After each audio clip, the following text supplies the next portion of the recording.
Noah, you're not on yet, right?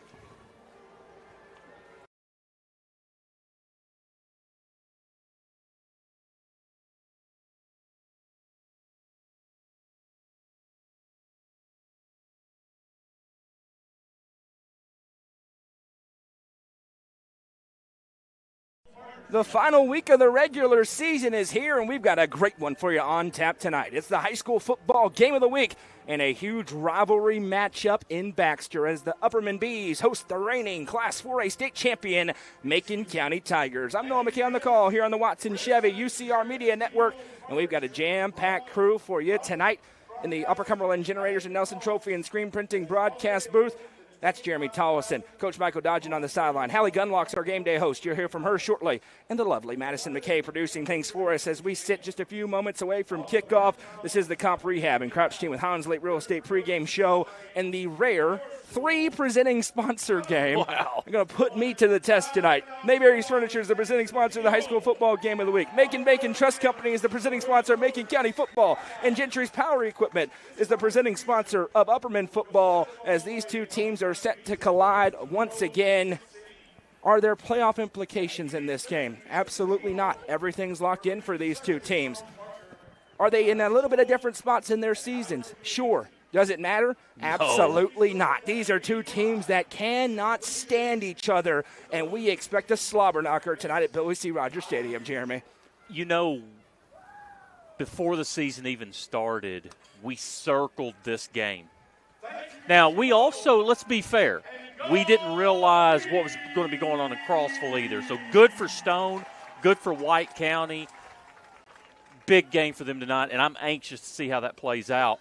But tonight is like a rivalry. It is, I just don't like you and you don't like me. We're going to try to get along for a little bit, but we're not taking it easy on anybody. And Upperman's looking for a little revenge from what happened in the playoffs last year.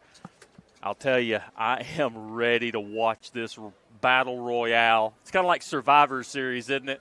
Last man standing. Last man standing. And there are so many interesting notes in this football game. Upperman comes in red hot. 7-2. They are the regular season Region 4 4A champs. But if you talk to this Upperman coaching staff and players, you would think they're getting ready for a state championship game tonight because their opponent has turned into their most bitter rival, Macon County. It's 7-2. They are 2-2. Locked in to the 4 seed. The reigning state champion is the 4 seed out of this 4A region. They're going to go on the road next week. We'll figure out to where. Why is it so animated without the playoff implications? Because of that revenge factor. Hallie caught up with both head coaches earlier on today. She asked Adam Kane about it. We'll hear from both head coaches, come back with more as we're minutes away from kickoff in the high school football game of the week on the Watson Chevy UCR Media Network.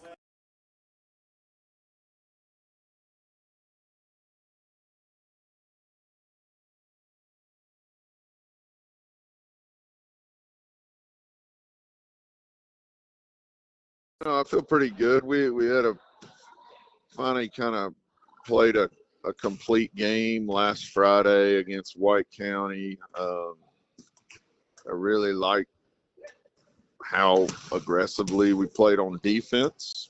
If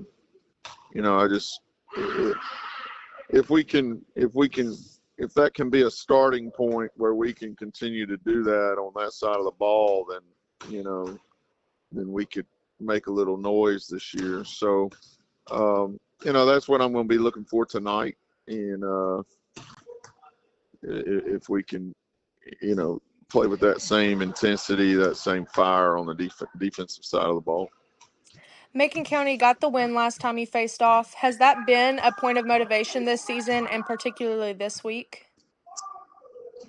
I think it did kind of drive us in the off season. Not that it was Macon County or anything like that. I mean, I think you got to recognize that there is, a pretty good rivalry between the two schools in football, specifically because of the success both programs have had. And, we seem to be matching up in big games, so on and so forth. But really, it's kind of funny in football when you get knocked out of the playoffs. that last taste in your mouth is really pretty much what fuels you in the off season, especially, coming off 11 and 0, and then your last game is your only loss. And so when you're looking at things to kind of work on and things to improve on and things to kind of springboard you into the off season, you always kind of tend to lean on that last game. And the fact that they really physically dominated us in that game, left a bad taste, I know, in my mouth. And so hopefully it did the players as well, the ones that were out there on the field. So I guess maybe a little. I don't know that it was, as much Macon as it was the last game and the way they beat us up pretty badly. But yeah, I mean, we've been talking about wanting to, fix some of those things, and hopefully we'll get competitive tonight and be able to do that. What do you need to do offensively to have success tonight? Yeah, I with the weather and the conditions, I think you got to protect the football, and then just continue to do what we've been doing. I feel pretty good about the way we've played offensively the last month. What are the keys for you defensively against a very multiple offense? It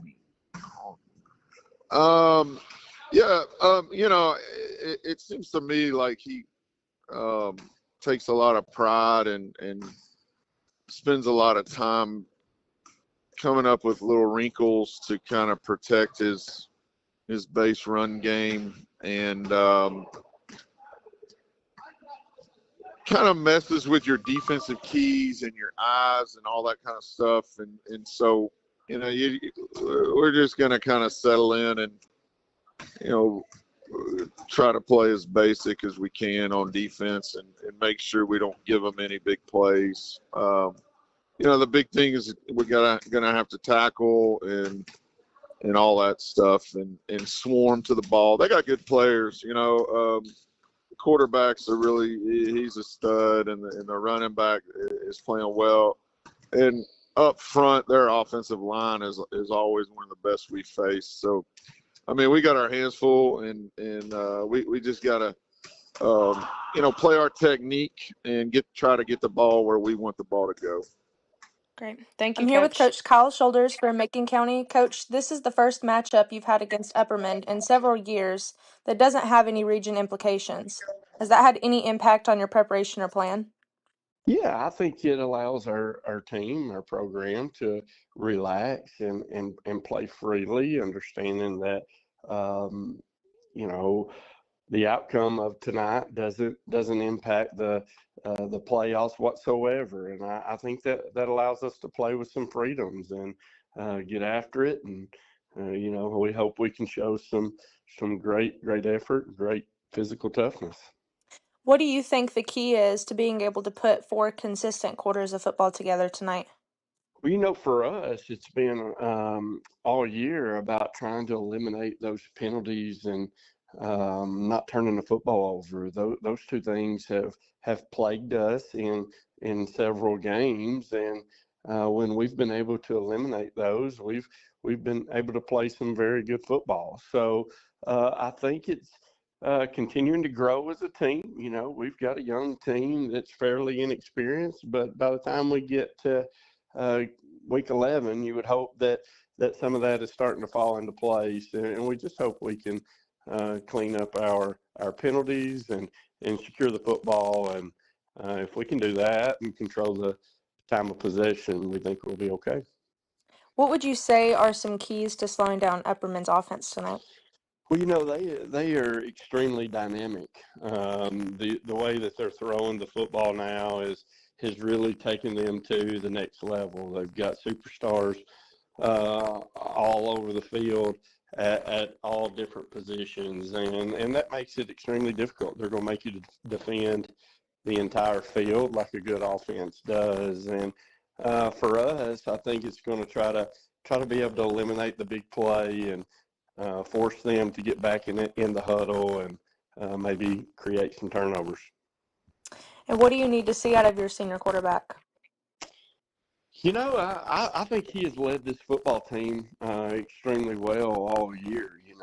We ask a lot of him. He has a lot of freedom there behind center to change the play or read, pre-snap read and post-snap reads, and a lot of things that we do, dictate, are dictated off of his choices, and he's been a very good decision maker up to this point, and we just hope tonight that he continues to lead our young guys and sets a good example. All right. Thank you, Coach. Mayberry's Furniture has been family-owned and operated since 1946 and is now serving the Upper Cumberland with locations in both Crossville and Cookeville, offering the largest array of solid wood furniture and mattresses in the area. They also provide a best price guarantee and in-house service and delivery. Stop into their 15,000 square foot showroom at 1020 South Willow Avenue in Cookeville to see their selection of Amish solid wood, flex steel, Tempur-Pedic, Sealy Posturepedic, and much more today. Mayberry's Furniture is proud to be the presenting sponsor of the high school football game of the week on the UCR Media Network. Rooted in our land, in the everyday moments that make this place home. From local stores to ball fields, we're in it with you. Celebrating every small win and every familiar face. Because when you grow up here, you show up here. Macon, Sumner, and Clay County. We're not just close by, we're part of the community. Macon Bank and Trust. Come grow with us.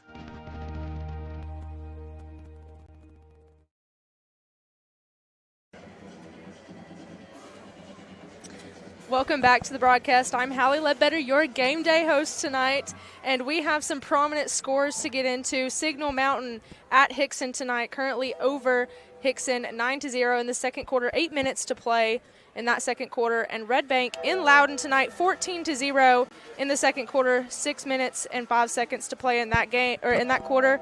These are prominent playoff games for Upperman, Macon County, and White and Stone, correct? Yeah, they're important matchups, guys. As you look at that Signal Mountain Hickson game, the loser of that game falls to the 4 seed and gets to come here and have their season in a week. The winner of Red Bank Loudon gets the gift of hosting the reigning state champion Macon County Tigers next week. Good luck.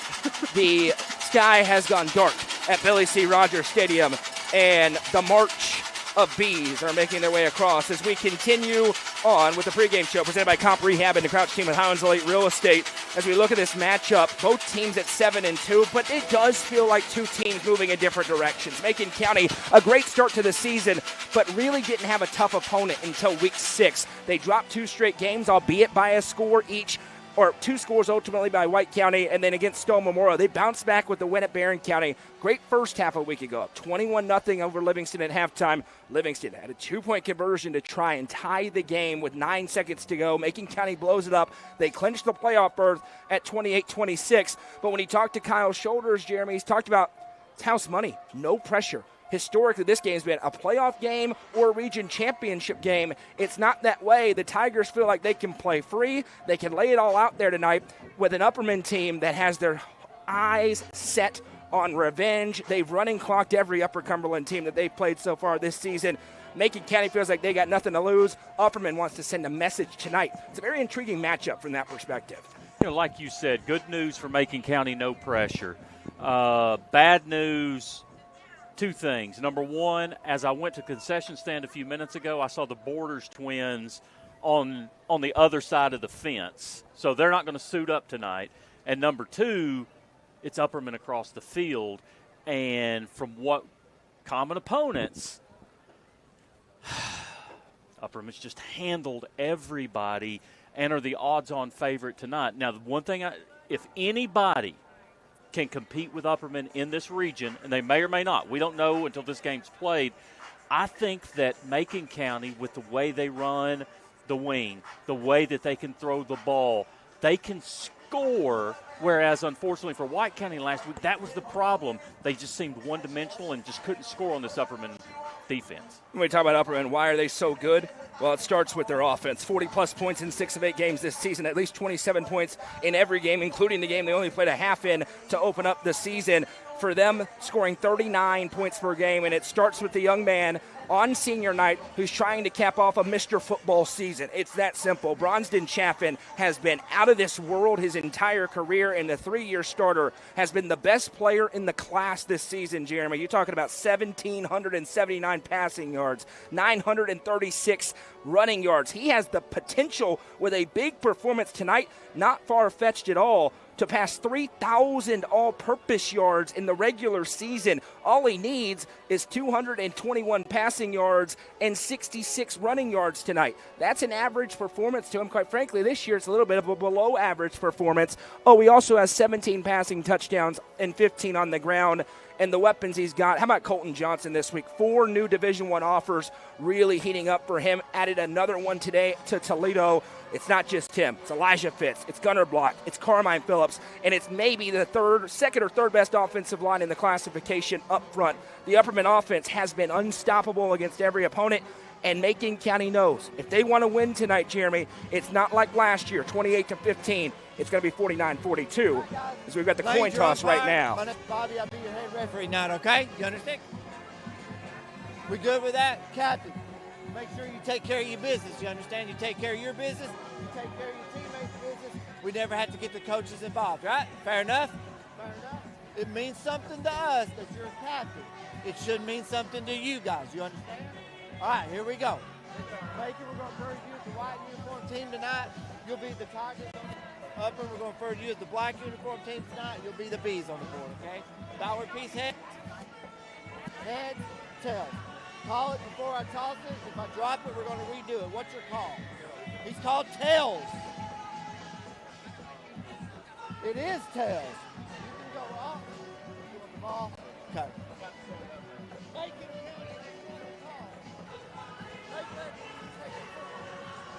Macon County wins the toss, and they're going to take the football first.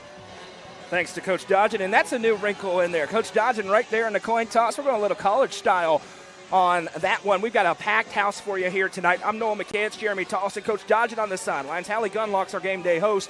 The lovely Madison McKay's producing things for us here this evening. The Tigers taking the ball. That's not a surprise. As we talked about, as I was just mentioning, Macon County knows the path to victory tonight is a high-scoring affair.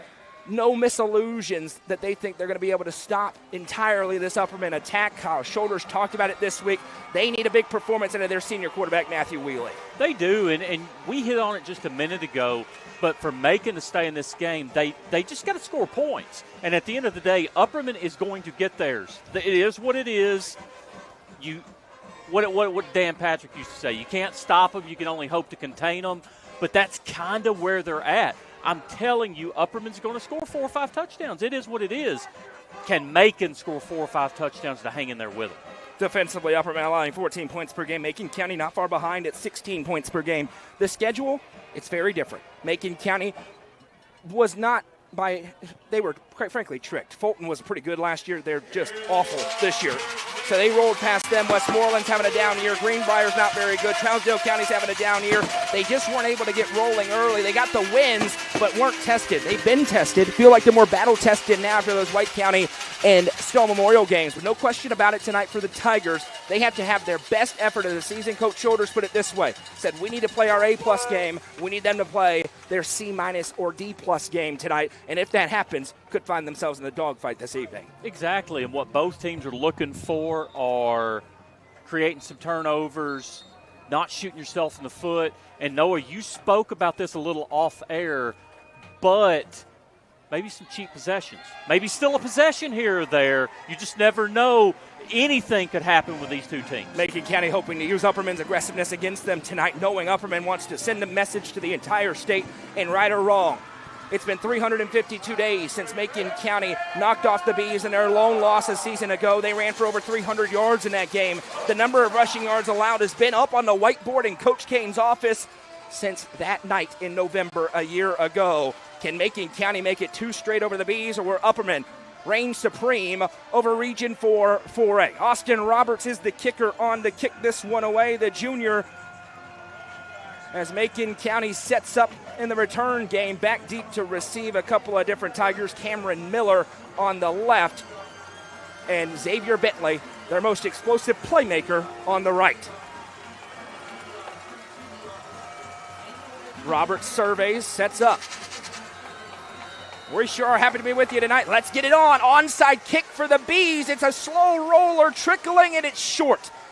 8 yards, and Macon County's going to be in business. Good field position. Upperman tried to steal a possession early. We thought they may. Roberts has those slow trickling kicks. He's already gotten 2 this year, but that one didn't give him a chance, and Macon County wisely stays away. One thing we want to pay attention to tonight, too, is both of these teams are really good on special teams. So if you could steal a score on a punt return or steal a score on a kickoff return, could play huge. Frigidly cold night. Temperatures in the 40s. The field is going to be a disaster. It rained for 2 straight days. It is already churned up just from warm-ups. We expect slips, and we hope that's all that it is.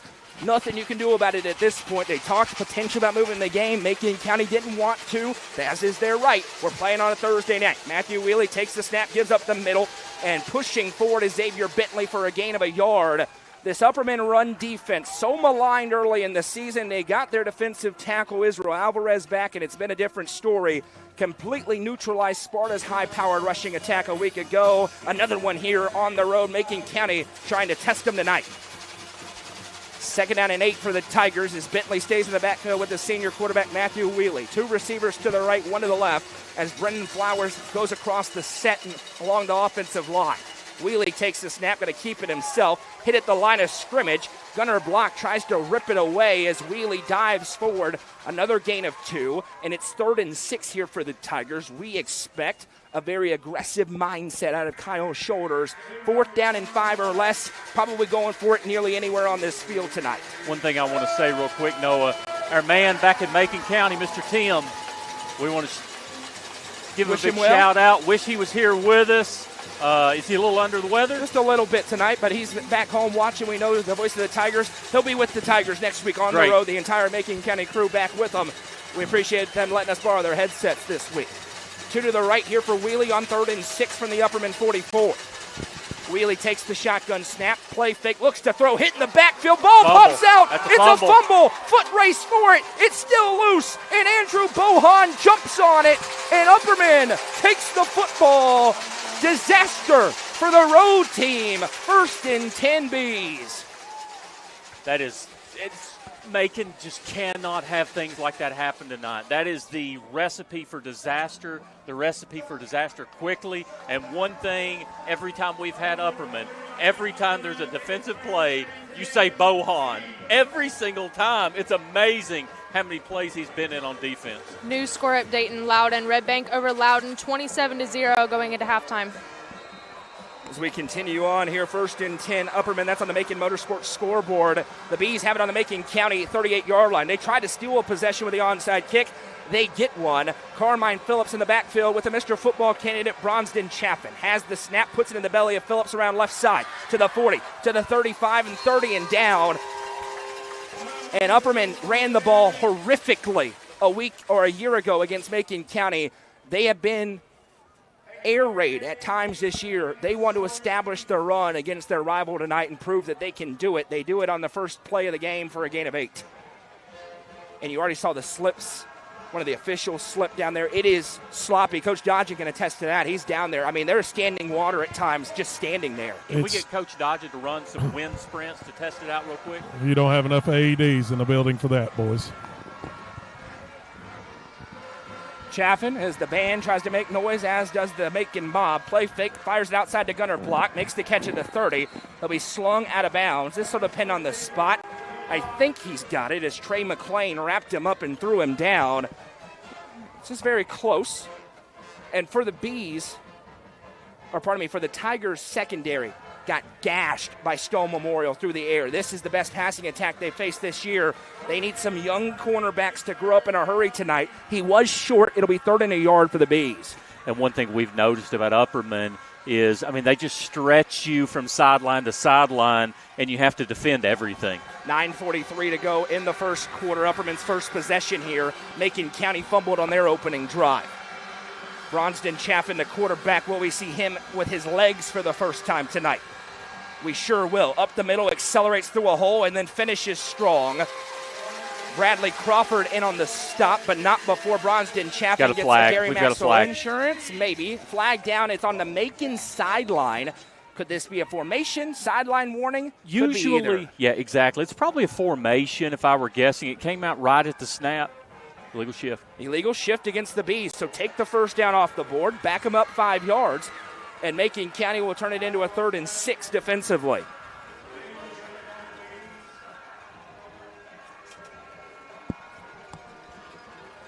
Jude Fitzpatrick comes in. Tate Porath checks out. He'll bring the play with him to Bronston Chaffin. 3rd and 6. Upperman's in no man's land, so barring a negative play, probably looking at 4-down territory here for the Bees. Thursday night football tonight. 2 games on the network as Chaffin's all on the backfield. This is a new formation for the Bees. See if they run that way. They sure will. Chaffin with blockers in front. He's got a caravan leading him past the first down marker. Now he cuts upfield, and Bronston Chaffin on a gain of about 11 with another Gary Maxwell Insurance and Baxter Pharmacy first down, and that's purely a numbers game on the right side of the line. It absolutely is. It's almost unfair because you 100% know exactly what's going to happen, but you've got Colton Johnson and them leading the convoy out there to block. It's a number game. It's unfair. 1st and 10, Upperman right on the doorstep of the Turner Roofing red zone on the 21-yard line. Time ticking away here in the first quarter. 9 minutes to go. 3 minutes into the contest. The most annoying train horn in the world blaring on the other side of the stadium.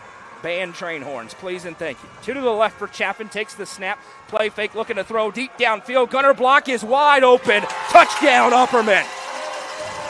Bronston Chaffin to Gunner block. Just like that. The Bees in front. Passing touchdown number 18 for Mr. Football. And again, the Upperman running attack is just so threatening that if you keep your eyes in the backfield, great play design, throw it over the top, block, just run straight down the seam, touchdown, not much you can do about it. Austin Roberts on to kick the extra point, block to hold. The speed of block and Fitz on the edge with the power backs inside for Upperman have been lethal. 3rd touchdown of the season for Block, who's averaging 25 yards per catch. The kicking game will be interesting tonight with all that torn up grass. Could be tough to get a footing as Roberts says not so fast on that one, puts it through. And with 8:44 to go in the first quarter, Upperman's lead is 7-0. Coverage presented by Macon Bacon Trust Company, Gentry's Power Equipment, and Mayberry's Furniture on the Watson Chevy UCR Media Network. Modern Roofing Group is an Owens Corning preferred contractor, and they're proud to bring that reputation and recognition to the Upper Cumberland. Their customer service and craftsmanship are second to none. Get comfort that your roof will stand up to the storms by calling 931-400-8788 and get an estimate on a new roof today. That's 931-400-8788. 100% financing is available. Modern Roofing Group is proud to stand behind their work with a 10-year workmanship guarantee. Again? 4 plays, 38 yards, touchdown pass, 21 yards from Bronston Chaffin to Gunner Block to start off this first quarter. 8:44 to play. Upperman with the lead. Gunner Block from Bronston Chaffin. And now we'll see. We saw an onside kick the first time. It certainly seems like, Jeremy, Upperman's in attack mode in this football game. We get the feeling, Coach Dodgen does on the sideline as well, that may not have been the last onside kick we will see tonight. And when your defense is playing as well as they are, why not? Roberts aligns the exact same way he did the last time. Jogs up and he will boot this one deep. Bounces in front of Bentley, dies in the wet grass. He picks it up. Bentley tries to cut upfield, hit hard and dropped at about the 29-yard line.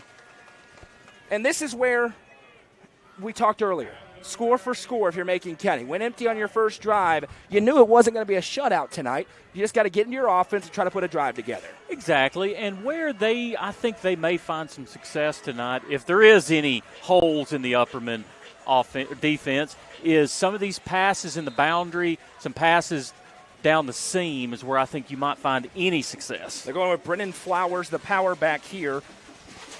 In the backfield with Matthew Wheely. He does have some nice speed. Tate Horace shows a blitz off the edge, and he's coming. Wheely fires to the outside, high pass. Bentley goes up, pops out, another fumble, and Upperman has it. Are they going to say incomplete? They will. That won't make any friends. I think Bentley actually recovered that anyway, and it ends up being a net positive for Macon because it was going to be a negative play. Instead, it's 2nd and 10. Yeah, I think probably a pretty good call by the white hat. I hate to give him credit because he's a good friend of mine, but unfortunately, I think he got that one right. And that is Bobby Rollins in the white hat, who's a good friend of yours, Jeremy. So we got to remind people of that. You're not just hammering, not just for talking no trash reason on an official. that won't be the only time I make fun of him tonight. One to the left here. Snap taken, little trickery. They go underneath to Flowers. Flowers looking for the edge. He's popped. Driven backwards, still on his feet. A host of bees there. Big pile up here. It's a car crash. Pushing forward, trying to get something out of it. It's going to be 3rd and long, though, as Brennan Flowers tried to make something happen. I'll tell you, just look at the drive by Brennan Flowers there. Just the will not to give up. Could have been a 6-yard loss. Gets him close to the line of scrimmage. Just a really big effort there by Flowers just to even get anything out of it. 3rd down and 11 here. And Upperman talked about that. You heard Hallie talk to Coach Kane. Them not trying to get caught on the eye candy, the misdirection for Macon County, and just play more base defense. You saw that there on that snap. Macon wants to drain some clock here. 3rd and 11. You got to get some first downs to do it. Motion man across the set is Crawford. Wheelie play fakes, going to fire the screen. It's tipped up into the air and incomplete. Colton Johnson almost had a pick 6. Instead, it falls to the grass, and it's 4th and 11 as we welcome those of you watching on the NFHS network tonight. Really good job there by Fitzpatrick. If you didn't notice, after the ball was tipped, obviously pass interference is now off the table, and he completely takes the Macon County wide receiver out of the play. Fantastic play there by Fitzpatrick. A couple of misdirections there for Macon County, unable to convert. Kicking it on, Carmine Phillips back deep to receive. A spinning kick, not very deep, bounces at about midfield and takes a Macon County roll of 6 extra yards. And Bronston Chaffin and company will take over on the 44-yard line. One thing Coach Shoulders talked about, even if they didn't score, they wanted to drain clock, get some first downs. Haven't been able to do that quite yet. We'll see if they can get that rolling. I'm not sure that Gunnar Block saw the football there, but had he seen the football, he would have already scored his 2nd touchdown of the game because he's right by the football, could have caught it, and nobody between him and the end zone. 7:22 to go in the first quarter. 2nd drive for the Bees as Chaffin breaks huddle. Already has 1 passing touchdown. Mentioned he's very realistically could get to 3,000 all-purpose yards in this game with a standard Bronston Chaffin performance. Takes the snap, going to keep it himself up the middle. Blockers in front, and there he goes to the 50. Chaffin to the 45. Ball pops out on the ground. A scrum for it. It's still loose on the wet grass. The Tigers say they have it. And they do. Macon County forces a turnover, and the conditions shine through already. The 2nd ball put on the ground today, and the Tigers get a little mojo back. And that looked like number 8 there, guys, for Macon County that ripped the football loose. Cameron Miller from behind punches it free, and then it was a free-for-all. And now the Tigers have it 1st and 10 on their own 35-yard line. And back in the same scenario. Go score some points, get back in this game. And trying to get something working, they're going to go back to their roots. Wing T offense here. Under center is Wheelie. And way early movement there as Cooper Carlisle got a head start, and this will back him up 5 yards, make it 1st and 15. Upperman struggled mightily last year against the Wing T, albeit that was Gabe and Zach Borders on the wing. That can cause some problems for you and some heartache. Cooper Carlisle or Xavier Bentley going to be tasked with moving the football. Another update we weren't able to get to in pregame. No Dawson Whittemore tonight. Got hurt last week. One of the best players on the team and a senior, unfortunately, went down with an injury. Back under center goes Wheelie here on 1st and 15. Takes the snap, going to turn and hand off to Bentley. Bentley hit in the backfield, and that's tackle 108 for Colton Johnson this season. And we have an update on the Macon Motorsports scoreboard.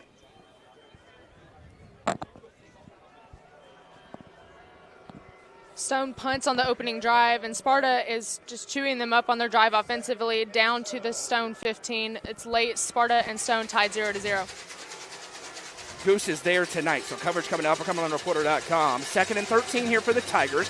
Wheelie under center. Motions a man across, takes the snap. Going to give on the end around. Big hole to rumble through, and there he goes, lowering the boom and diving forward. First explosive play for the Tigers as Caden Greer, a freshman, moves the chains for the first Macon Motorsports and Gary Maxwell Insurance first down. I'll tell you one thing, Greer's a freshman. Doesn't look like it. If I get to cover Macon County for the next 3 seasons, we're going to hear that name a lot more. Right back on the ball. Here goes Macon County nearing midfield. Second first down of the game for the Tigers. Now a handoff up the middle to Flowers. His helmet popped off. Another player looking for theirs. And the first flag of the game comes out. And now we have another flag. And it's on the sidelines. Macon County celebrating. That one leads me to believe that may be against Upperman, as Block and one of the Tigers receivers were tied up. We've got a flag on the line of scrimmage as well. And first work for Mr. Rollins and company of the night. Usually when you have a helmet off and a flag, we've got a face mask or illegal use of the hands. But then, you're going to get 15 yards, but then we could potentially have a flag against the Macon sideline.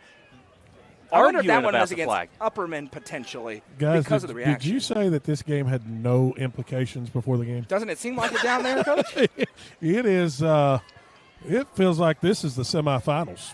There is a face mask. Oh, this is going to be big.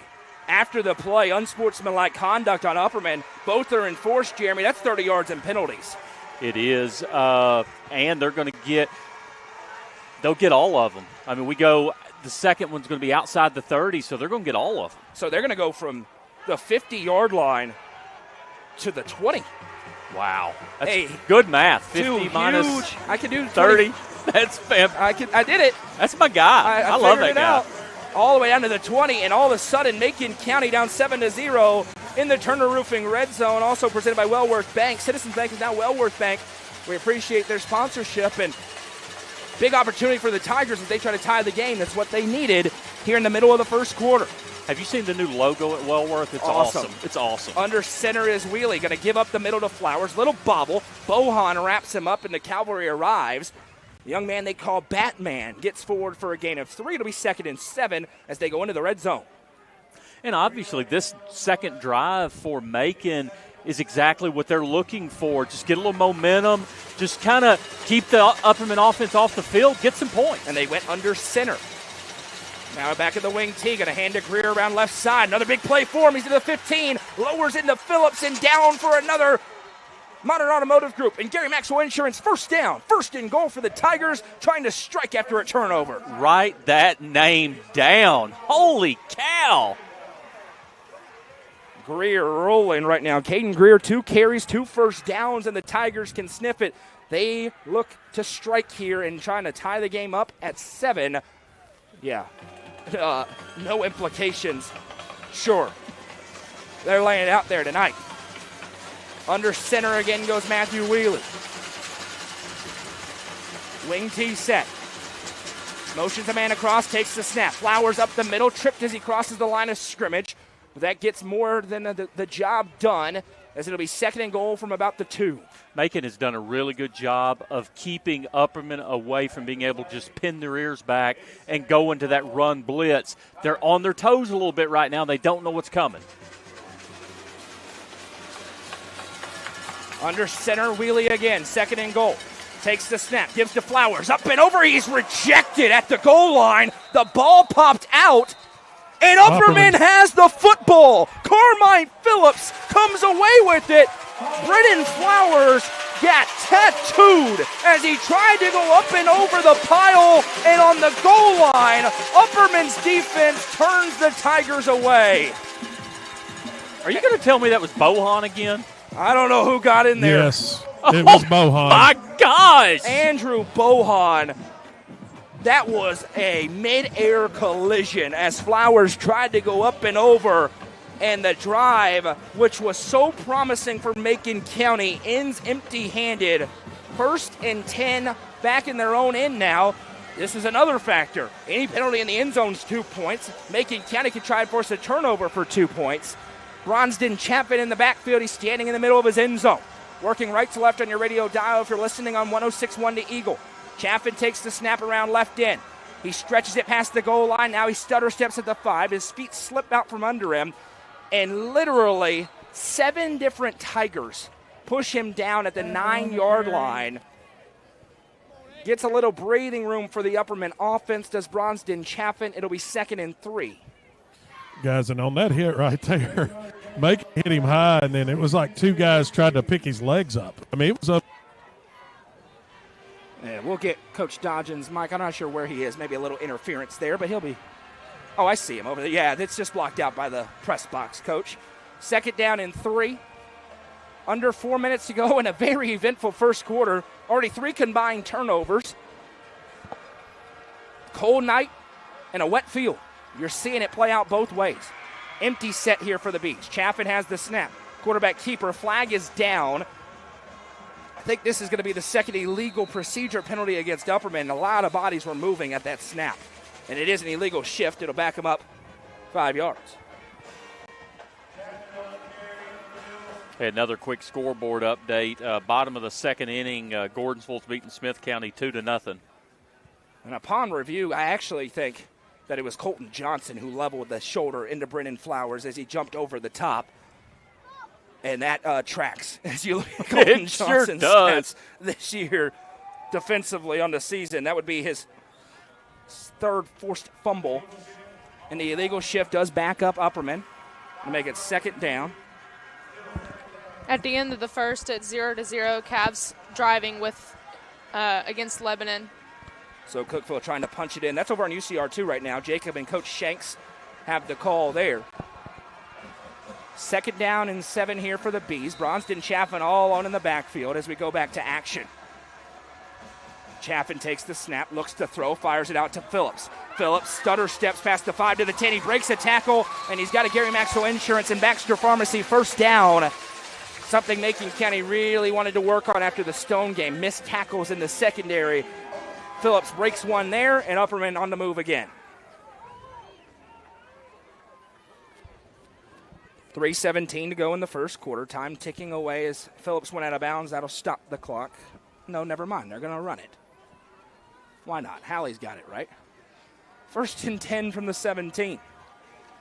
Jeremy, I know you had a score update. Greenville, we expected. Elizabethton has played a very different schedule from Greenville. I agree, but Greenville's up 27-0, and that just kind of shocks me a little bit. That's on the Macon Motorsports scoreboard. Chaffin takes the snap. Pump fake's going to run up the middle. Big hole, and then he finishes strong as he trucks through a Macon defensive back. Gain of 11 for Bronsden Chaffin. Another Gary Maxwell Insurance and Baxter Pharmacy 1st down, and a good job by Bradley Crawford to eat the hit and get big Bronsden Chaffin on the ground. I think Hallie's got a quick update from Crossville. At the end of the first, it's still 0-0. Sparta missed a field goal, and Stone will have it at the Sparta 5. So Stone trying to go in and take a lead in a battle for the 2 seed in a home playoff game. No Crossville school has ever made it past the 2nd round of the playoffs. Stone trying to be the 1st. If they are the 2 seed, they'll have an Alcoa problem in the 2nd round, however. 1st and 10 Bees here. Chaffin takes the snap. Again, a quarterback keeper up the middle. Chaffin breaks one tackle, and then it'll be wrestled down from behind. A nice job to bring him down by Bo Warner, one of the team's leading tacklers up front. But Chaffin able to get a gain of 8. It'll be 2nd and 2. No, I've got a question. You've talked about all-purpose yards for Chaffin, but how often do you see the breakdown if he can get there, and he may get there, but you have 2,000 yards passing and 1,000 yards rushing. Yeah, it's very rare. I have hardly ever seen someone with the balance to have all-purpose yards, but 1,000 in each category. You see a lot of times it's 1,800 yards rushing, 1,200 yards passing, or something like that. That's not the case with Chaffin, a true dual threat. 2nd and 3, snap taken. Chaffin rolls to his right, fires a jump pass. Johnson's open. He makes a cut at midfield, lowers the shoulder, and Colton Johnson down to the 40-yard line.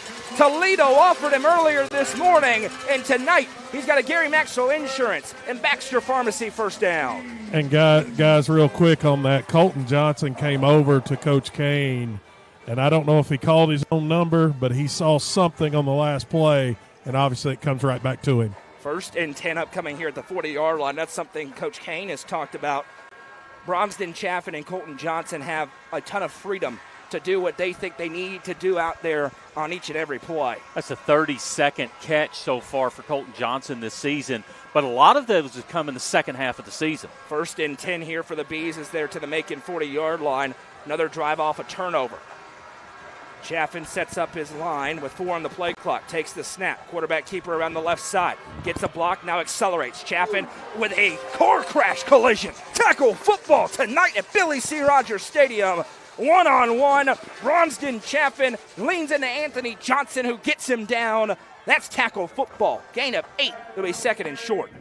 But what's funny, I don't think either one of these teams would want it any other way than for big man football tonight. Upperman does not have to snap it again.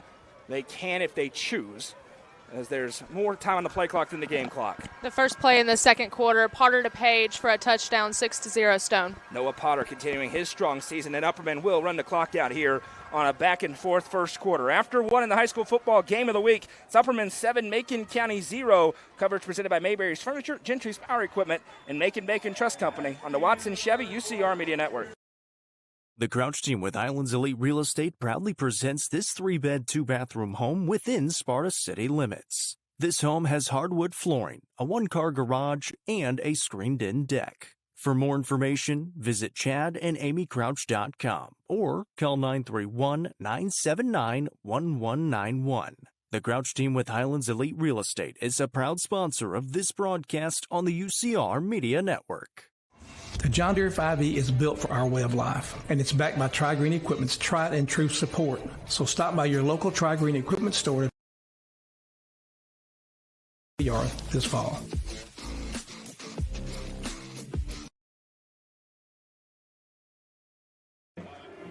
After the first, Upperman still leading 7-0 with the ball. Believe it'll be 45-yard line? Got the 31. 31? Sorry, my mouth's not as good as Noah's over here. Yes, that's what I'm known for, Hallie. With one touchdown pass from Bronson Chaffin. I think it was 21-yard touchdown pass. 2 turnovers for Macon County and 1 for Upperman tonight, which is big for both teams. It doesn't usually happen that way. 2 teams that like to pride themselves on protecting the football, but a wet night and a cold night have made its presence felt. Upperman outgaining Macon County so far, 134 yards to 19. Macon County got all the way into the red zone, aided by back-to-back personal foul penalties on the Bees. Then Colton Johnson forced a fumble, and Upperman now driving the other way, leading 7-0 from the 31-yard line. 2nd and 1 for the Bees as Bronston Chaffin has Carmine Phillips on his right hip. Takes the snap, drops back to pass, looking left on the takeoff route. Now he's going to tuck it and run, and Bronston Chaffin runs into a host of different Tigers, but off script. He's able to move the chains on a Gary Maxwell Insurance and Baxter Pharmacy. First down. They were looking for the takeoff to Elijah Fitz, defended well in the secondary by Macon County. Mayberry's Furniture, both in Crossville and in Cookville, your one-stop shop for all of your home furnishings. Bedroom sets, mattresses, recliners, couches, everything you can imagine right there. A 15,000 square foot showroom on South Willow Avenue in Cookville. Go check them out and tell them that we sent you. Trips to the right, 1 to the left for Chaffin. 2 to the left, a 5-wide set for the Bees. Chaffin has the snap, quarterback draw up the middle. He slips and is taken down, and everyone holds their breath. We mentioned the field. Nothing anybody can do about it, but it's a disaster. Gain of 2, it'll be 2nd and 8. Yeah, and, both teams, we talked about that there's really nothing when it comes to playoff positioning. The last thing you want is for someone to get dinged up tonight. Second down and 8 here for the Bees as they near the Turner Roofing red zone on the 23-yard line. Trips to the right, 1 to the left. Elijah Fitz, the lone receiver, out wide. Macon County loads up the front defensively. Shows pressure, they're bringing it. Chaffin rolls to his right, sets up, fires deep downfield, looking for Johnson. Flags are down. He got tripped up and taken down, and an easy call. Both officials saw it. This is going to be a fresh set of downs for the Bees. I'm just really impressed more and more that I see Chaffin is the arm strength. People have thought that he couldn't throw all of the routes. He didn't have the arm strength for the next level, and that is just totally incorrect. He was looking for Johnson on the corner route towards the pylon. It was double covered, but he got a step, and it was a good decision by the Tigers DBs as they just tripped him up. It will be a Gary Maxwell Insurance and Baxter Pharmacy first down as the Bees go down to the 11-yard line, 1st and 10. They could get a first down without the touchdown, but no doubt they're thinking about 7 here with 10:35 to go in the first half, leading 7-0. We're live tonight on the main UCR Facebook page, YouTube channel, NFHS Network, 106.1 The Eagle, Hub Plus Roku app, and channel 192 on Spectrum and Twin Lakes. That's a lot. Happy to be along with you in the Upper Cumberland Generators and Nelson Trophy and Screen Printing broadcast booth. Trips to the right, one to the left for Chaffin. Takes the snap.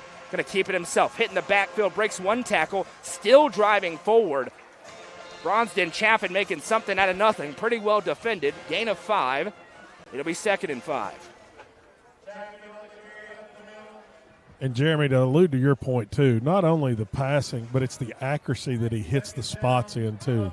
I mean, he just puts the ball on the money every pass. And on that specific pass, it did the effort. It just looked like he just slung it. He just flipped it. And it's a perfect spiral in a perfect spot. What was it, 28, 30 yards down the field? Unbelievable. Yeah, Kyle Shoulders talked about how Bronson Chaffin makes you defend every blade of grass on the field. 2nd and 5 for the Bees, under 10 to play in the first half. Chaffin takes the snap, gives to Carmine Phillips up the middle, big hole, pinballs forward. Now, did he get in? He did. Touchdown, Upperman. Carmine Phillips takes it in from 6 yards out, and the Bees cash in their second scoring drive off a fumble, and it's 13-0. So heartbreaking for Macon to go from a foot away from punching in the end zone to turning the ball over and a touchdown for the Bees. Just disheartening. Coach Kane was trying to get a timeout there, guys, and then as soon as the play ran, he said, or not. Austin Roberts on for the extra point. Snap, set, the kick is up, and the kick is good. Upperman's lead is 14-0. Macon County was going into tie. Big collision, car crash at the goal line. Ball comes out, and Upperman goes the entire length of the field the opposite direction to get the score. On that drive, 10 plays, 98 yards, 6 minutes, 56 seconds after just getting punched in the mouth and the ball taken from you. It's just not what Macon County needs to come in here and have to deal with. Score update in Lebanon. Cookville with a field goal. It's currently 3-0 in the second quarter. It's on the Macon Motorsports scoreboard. Upperman leads 14-0 here. 9:40 to go in the second quarter. Gentry's Power Equipment is your hometown steel dealer. We appreciate their long-running sponsorship as they present Upperman Athletics all season long. They're also the presenting sponsor of Upperman Basketball, which gets tipped off in a couple of weeks. Talked with Mr. Basketball Ty Cobb earlier. Story coming out about his commitment to Liberty to the website early next week. Mentioned Colton Johnson, 4 new offers this week. Dartmouth, Georgia State, Toledo, and Miami of Ohio. You think Bronson's trying to talk him into go to Georgia State? I'm sure he is as Roberts pooches this one deep. Carlisle under it. Big collision. Bentley going to maintain it. Bentley trying to stretch it. Nowhere to go. Kobe Justice brings him down, and a miscommunication dooms that one for Macon County. 1st and 10 from the 26. Now, I know they didn't score, Jeremy, on their last drive, but it did feel like Macon County found something going under center into the wing tee. Absolutely. And now Macon is lucky that ball didn't pop loose right there. Great job there by Bentley to secure the ball. Him and Carlisle, just really good job there. But, yeah, Macon, like you said, Macon found something. Stick to that script. It's 14 points, but it is not insurmountable. Do what you do. Let's have another good drive. Especially on a night where we've already seen it. Absolutely. Some weird stuff's going to happen due to the field conditions. Back in the gun with Flowers next to him will go Matthew Wheely. One receiver out to the left for him. Upperman shows a corner blitz. Are they going to bring it?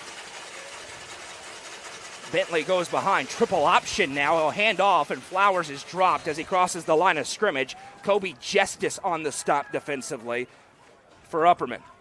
That reminded me a little bit of NCAA football 2016 with Air Force. Big Noah Tarver, also first one to touch him. Tarver, 6'3", 255 pounds on the right side of that defensive line with Andrew Bohan and Israel Alvarez, and now they've got Colton Johnson as a defensive end on the edge. Snap taken out of the wing, taking a hand to Greer, and this time he breaks one tackle and then gets popped. Carmine Phillips and Jude Fitzpatrick hit the freshman.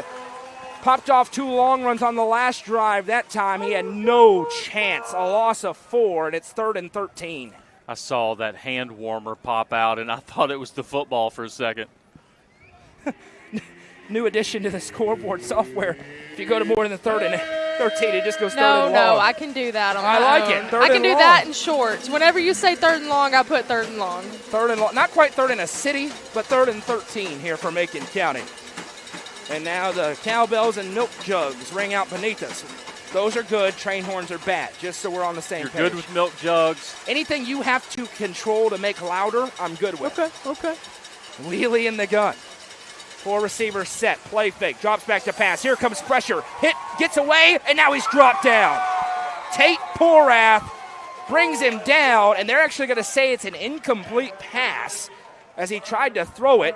And if it's an incomplete pass, then it's intentional grounding because it did not cross the line of scrimmage. And, guys, we've got a knee injury down here for 77 from Macon County. One of the Tigers is down injured, and the trainers will come over to him.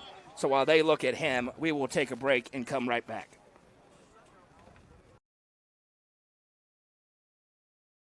Mowing, cleaning, hauling, whatever is on your to-do list, Tri-Green has a John Deere tractor built to handle it all with ease. Whether you're tending the land or tackling weekend projects, this is the season to get things done. Visit us online at trigreen.com to see how affordable a John Deere tractor can be. Watson Chevrolet is proud to present the area's best selection of new and pre-owned cars, trucks, and SUVs. Watson Chevy's staff of experts are ready to get you into your next vehicle with unmatched service and knowledge. Stop in at 2350 Cookeville Highway and get your vehicle serviced by their highly trained professionals. Right now, you can save money on oil changes, regular maintenance, and battery installation. And remember, don't buy till you see Jason Fye. Watson Chevy is proud to be the presenting sponsor of the UCR Media Network.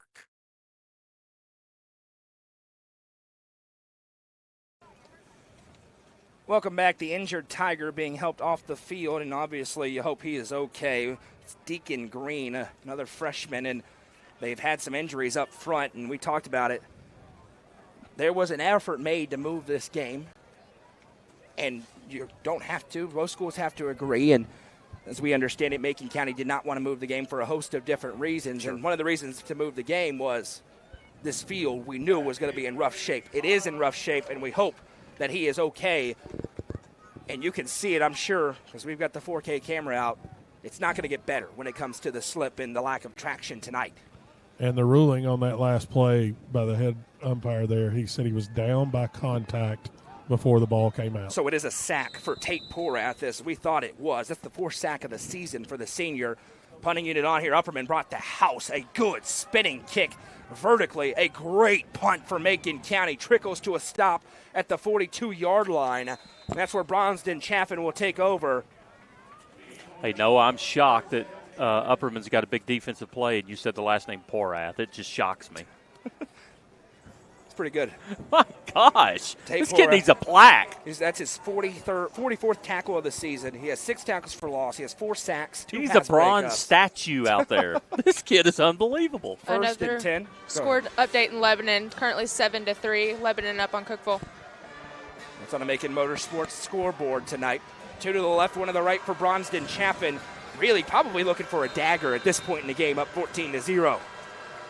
Takes the snap, stretches out, looks to throw. Eyes downfield. Pressure coming, he rolls away. Flag is down. This one's coming back as Chaffin just throws it away.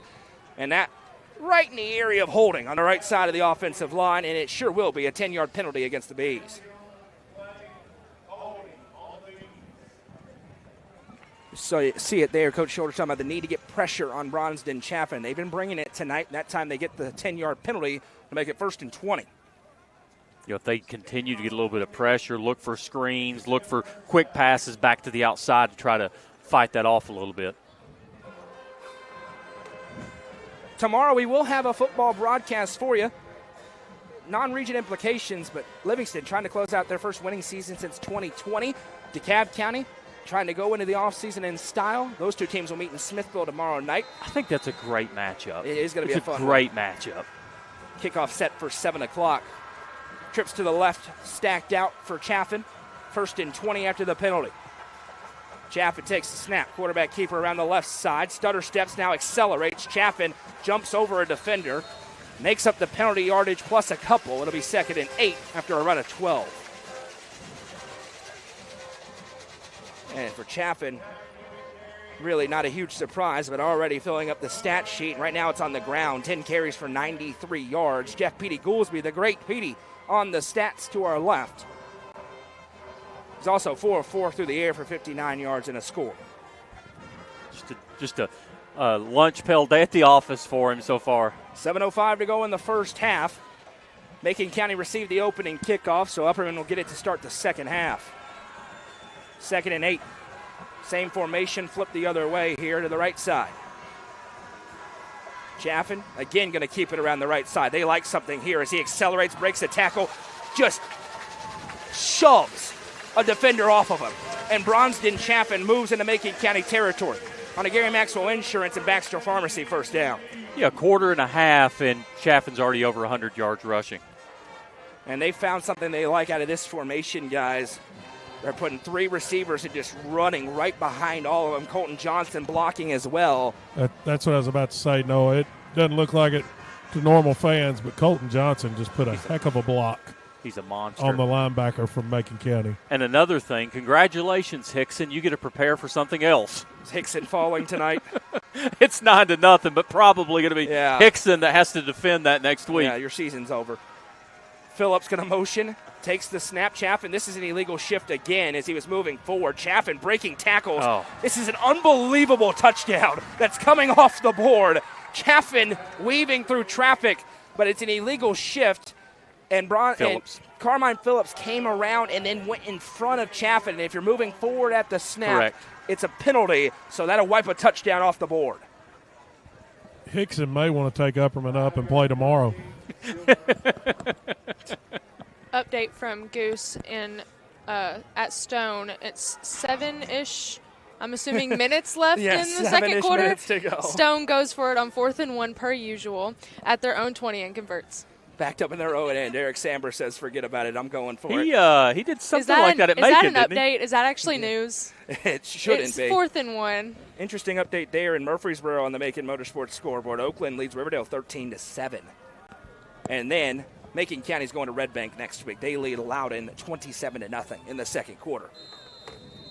Congratulations, Red Bank. You get the reigning state champion who has owned them in the playoffs past couple of times. It'll be interesting when Macon County takes the ball. No, I'm pretty sure 77 was playing center for them because they're warming up another center on the opposite side over there. Freshman center, and now 1st and 15 after the penalty.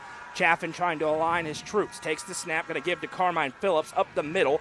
Phillips with 2 hands covering the football. Well defended after a gain of 3. He's popped and dropped. First one in there defensively was Braden Hassey, who plays sometimes at linebacker, drops into the secondary at other times. Macon Trust Company is the presenting sponsor of Macon County football all season long here at UCR. We appreciate their sponsorship. With locations all across the western part of the Upper Cumberland. Macon Bank and Trust Company. Visit them on social media as well. They have a new name? Tried and true. Macon Bank and Trust Company. 2nd and 11 here. 2 receivers, 3. There's one just tucked behind Colton Johnson. I couldn't see him. Snap taken. Chaffin going to fire the screen to Block. Makes the catch. Makes a man miss. Gunnar Block weaving through traffic.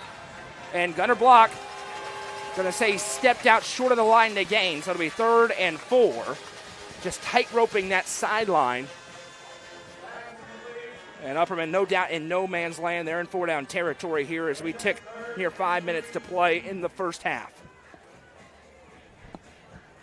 Macon County fortunate that Block stepped out of bounds there. And by stepping out of bounds, it stops the clock as Jude Fitzpatrick comes in with the play call for Chaffin. Now 5 for 5 through the air is Bronston. And Upperman churning the time of possession battle.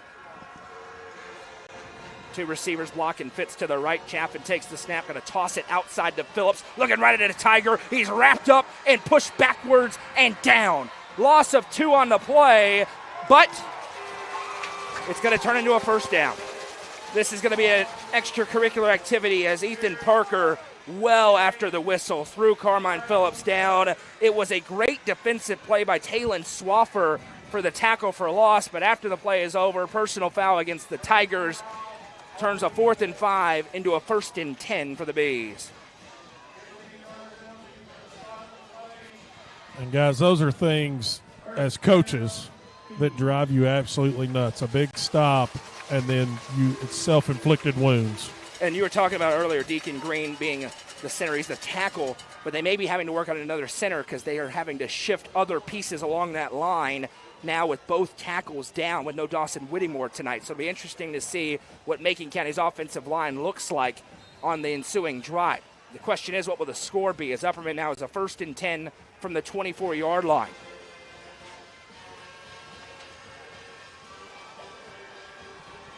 Chaffin has plenty of time with 4:44 to go on the play clock, or in the game clock rather, and 24 on the play clock.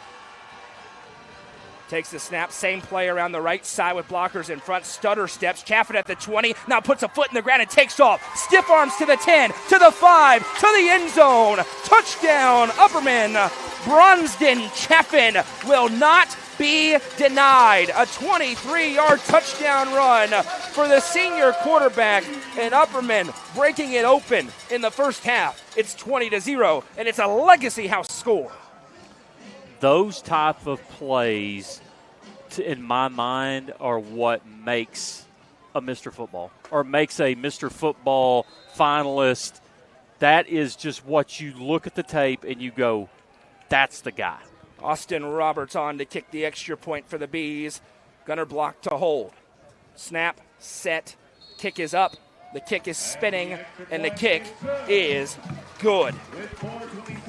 4:27 to go in the first half. Upperman 21, Macon County 0. Bronsden Chaffin with his first rushing touchdown of the ball game. We'll be back in 30 seconds on the Watson Chevy UCR Media Network.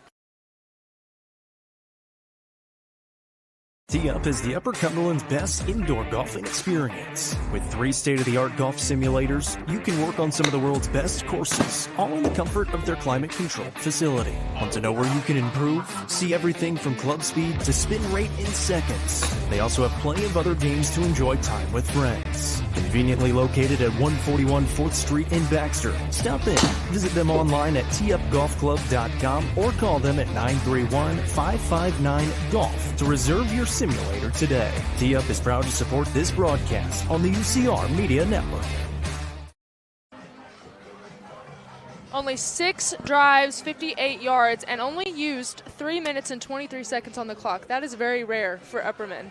They like to run time off the clock, as I've talked with Kane about multiple times. I mean, that's their goal for tonight, and to not get the ball to Macon County. And, I mean, that was an odd drive for them, especially a 23-yard touchdown for Bronsden Chaffin, but you do what you do. Bronsden Chaffin, and you were talking about it, Jeremy, looking like a Mr. Football on that carry right there, as Roberts going to pooch this one away again. This time, Bentley comes up, fields it cleanly on the 29-yard line. Xavier Bentley trying to make something happen. Wrapped up, breaks a tackle. Bentley still on his feet to the 45. Big pile up past midfield. Xavier Bentley with a potentially momentum-changing play. 1st and 10 Tigers in Upperman field position on the 48-yard line. And Andrew Bohan, a little bit hobbled in kick coverage, trying to stretch out that left arm.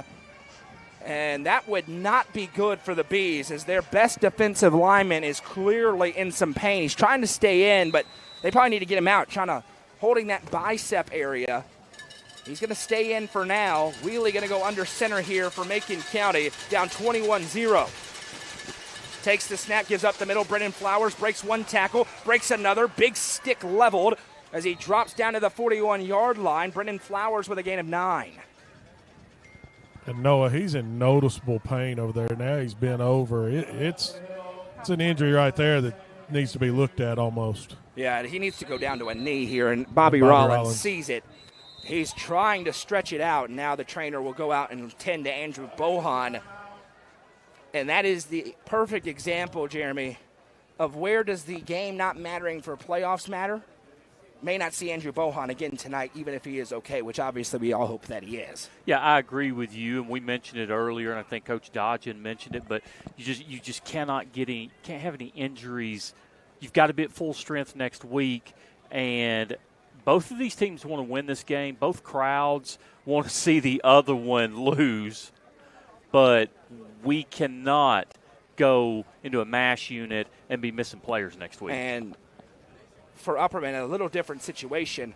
They are going to be so heavily favored next week. They, for all intents and purposes, you need guys fresh in 2 weeks. So you could deal with a little nicks and bruises. You do not want a big injury. And Bohan off the field under his own power. Reagan Lamb, the trainer here, going to tend to him on the sideline. 2nd and 2 after the run for Brennan Flowers. Upperman up front. They got a good backup. Parker Cox is going to be Division I offensive lineman out there now at the end spot as they hand to Bentley, try to run right at him. Xavier Bentley hit hard, spun backwards. Depends on the spot. Only needed a couple. We'll wait and see where they put it down. And I wouldn't be shocked if we don't see a sideline warning on the Macon County side here shortly, guys.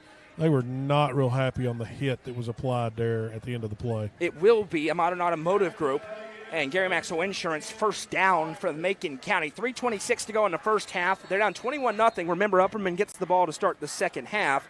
We've got a score update on the Macon Motorsports scoreboard. It was a bad hold by the Cavaliers, and Cookeville misses a 38-yard field goal going into half. Lebanon still leads 7-3. So the Cavaliers. And we've had something go on the Macon County sidelines. Looks like with one of the chain guys from Upperman. And I think he's been removed from the field. The chain guy? Yes. Yeah, I see him walking out. Yes. Bobby Rollins quickly over to the sidelines right there. Hey, did we mention that these two fan bases don't like each other at all? Not even a little bit. Sometimes rivalries are just because the games are fun. No, there is no love lost. None. At all. Under center goes Wheelie. Takes the snap. Going to turn a hand off and piled up immediately and dropped.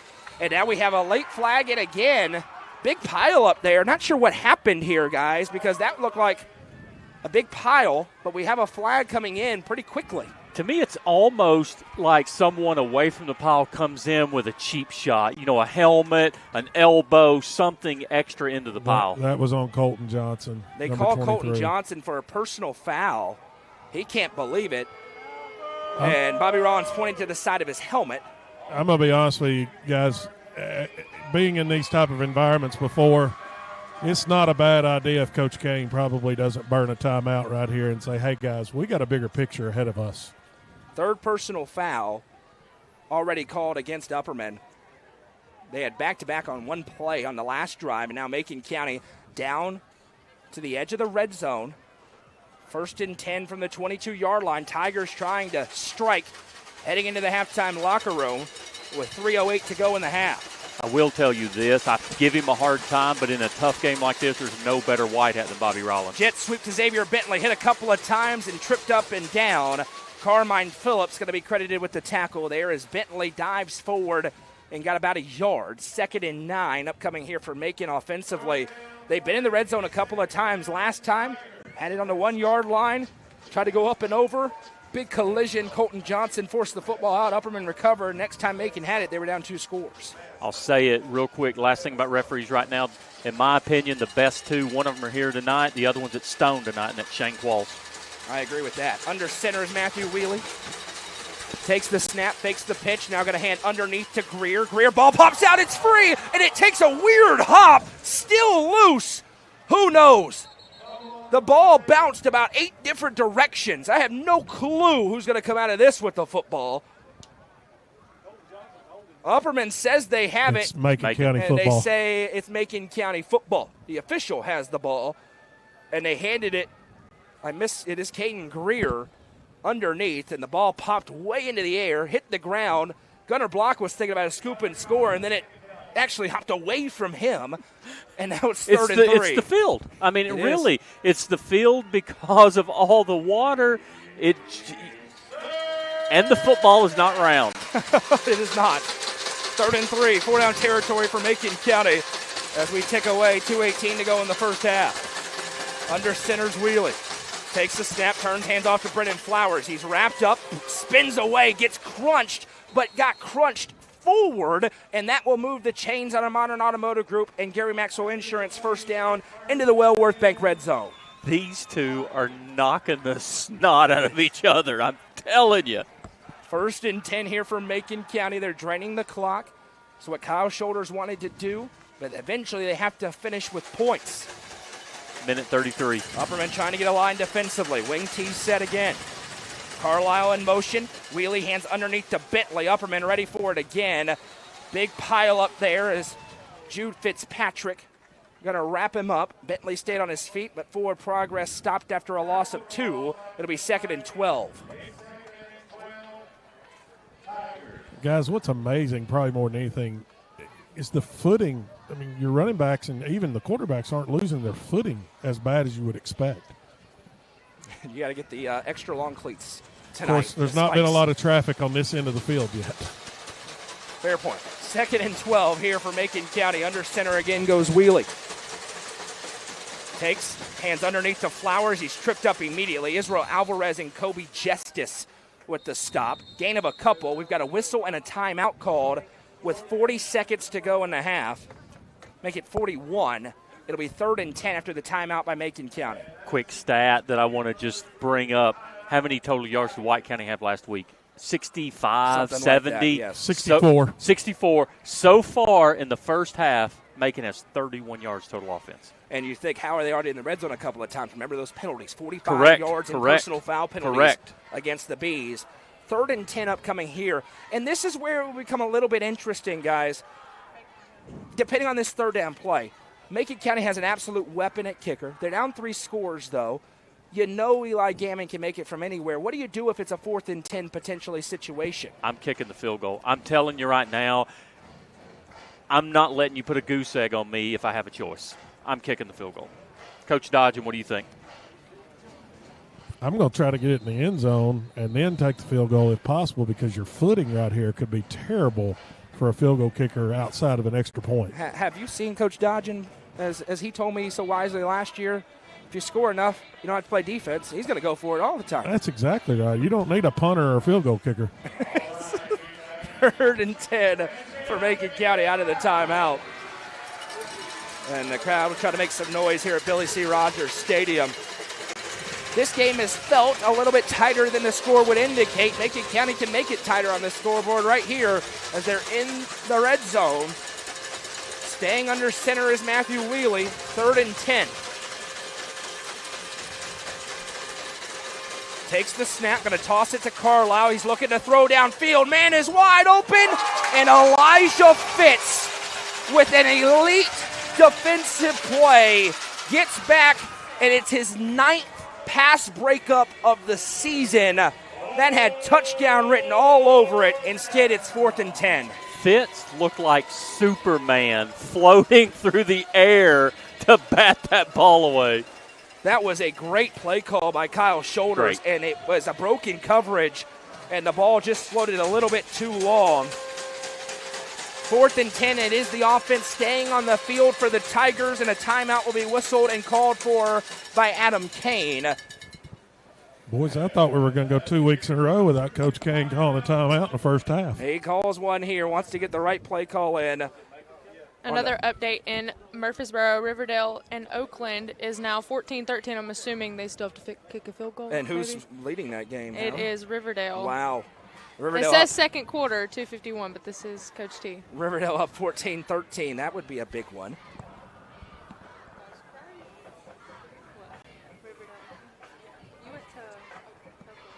Fourth and 10 here, big play. Again, Macon County, a couple things they wanted to do, Jeremy. Chew the clock. Even if they didn't score, they said they wanted to shorten the game. They've done that, but find themselves still down 21-0 because of how quick Upperman can score. They have another chance in the red zone, 4th and 10. If you score, you go into halftime likely only down 14 points. If you don't, not only can Upperman maybe take a couple of shots with 2 timeouts in their back pocket, they'd have another goose egg up and a half. Tell you, and Macon just they've just got to be at a loss right now. Nothing is going right for them. They can't get anything going on offense. The one drive they do, the ball pops loose gets popped loose at the 2-yard line. It's just a bad night right now for Macon. 4th and 10 here for the Tigers on the 11-yard line, deep in the red zone. And they're going to stay under center with Matthew Wheelie. Wheelie with the hard count, early movement, no flag. He shifts the set, does it again, no movement. Trying to get a free 5 yards. And now they will call timeout. The chess match continues as they almost got it. There was a little flinch from, I thought, maybe the offensive line on the first shift, then the defensive line on the second. The defense, of course, just can't cross into the neutral zone. And it's going to be 4th and 10 still after this timeout. The Puckered Shrimp is your one-stop shop for fresh and delicious seafood with options including Dungeness crab and lobster, easy peel shrimp, sausage, potatoes, and more. The Puckered Shrimp has whatever you need to satisfy your seafood cravings. Follow them on Facebook to stay up to date on where they will be next.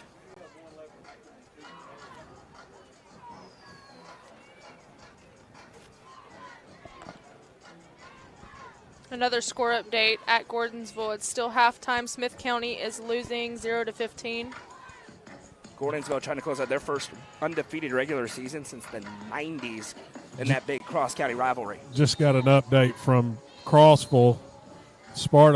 White County had the football on the 3 and fumbled right before halftime. So Stone going to have a lead into the halftime locker room. Don't forget, Goose is there tonight. Some coverage coming up at CumberlandReporter.com. 4th and 10 here, and finally, both teams burned a timeout. It's time to play football in a big play. This feels like Macon County has to have it if they want any chance tonight. They're kicking the field goal, like I said. I agree. Eli Get off the goose egg. He's going to try and attempt a field goal here from the 11-yard line. It's going to be a 28-yard attempt. Timeout. Upperman's one time. Can they call it again? Yeah, absolutely. Really? Yeah. So they've outlawed that in college. Can't call back-to-back timeouts. Really? Yes, indeed. That's why I asked that question. Can in high school, and apparently can in the NFL. Yeah. And Kirby Smart can call it whenever he wants to. He was just clapping. Of course. Can the same team call back-to-back, or can it? We could use all 6 timeouts right now. Well, let's hope we don't. So this is an interesting call here, guys. It's a 28-yard field goal. Certainly Eli Gammon has the range for it. And you said try to get off the board, Jeremy. Just get on the scoreboard. Get some points. Here. And here's the thing. And I have a lot of friends in Macon County. I love them all. This game's over. I'm just telling you, it's over. We'd like you to keep watching. Okay? But put some points on the board. Put some points on the board. Eli Gammon's 35 of 36 on extra points this year. He's 0 for 1 on field goal attempts. And maybe the biggest factor, as Coach Dodgen has alluded to, field's tore up over there. So they're going to try to find a clean patch of grass for him to plant and put the right foot into it. Going to kick from the right hash. 37 seconds to go in the first half. Macon County trying to get the goose egg off the scoreboard. Upperman with a shutout victory a week ago, trying to extend that shutout streak another half. And if Macon County proves me wrong and comes back, God love them. They will. I love them. You will hear about it. Great I can friends. assure you of that. I want them to prove me wrong. Guys, there's been a lot of excitement on that other side over there. We'll have an update here shortly. And now they're going to go for it. Matthew Wheely's under center. Why not? They go into the I formation. And we have another timeout called by Adam Kane. It'll be the last timeout called by the Bees in this half. I hope they come out and kick it now. This is going to be awesome. You know, I was going to bring up the fact that Adam Kane had 3 timeouts left, and that's very rare at the end of the first half. I would have spoke too soon. I think I jinxed us. Yes, Very sorry about that. He no longer has 3 timeouts remaining. And here's the thing, guys, and we'll talk about this, and I'll talk about this as long as we're all involved with this. It's a shame that people from the outside behind the fence can ruin a ball game real quick for kids. I mean, people need to understand we're here for the kids, not for their excitement.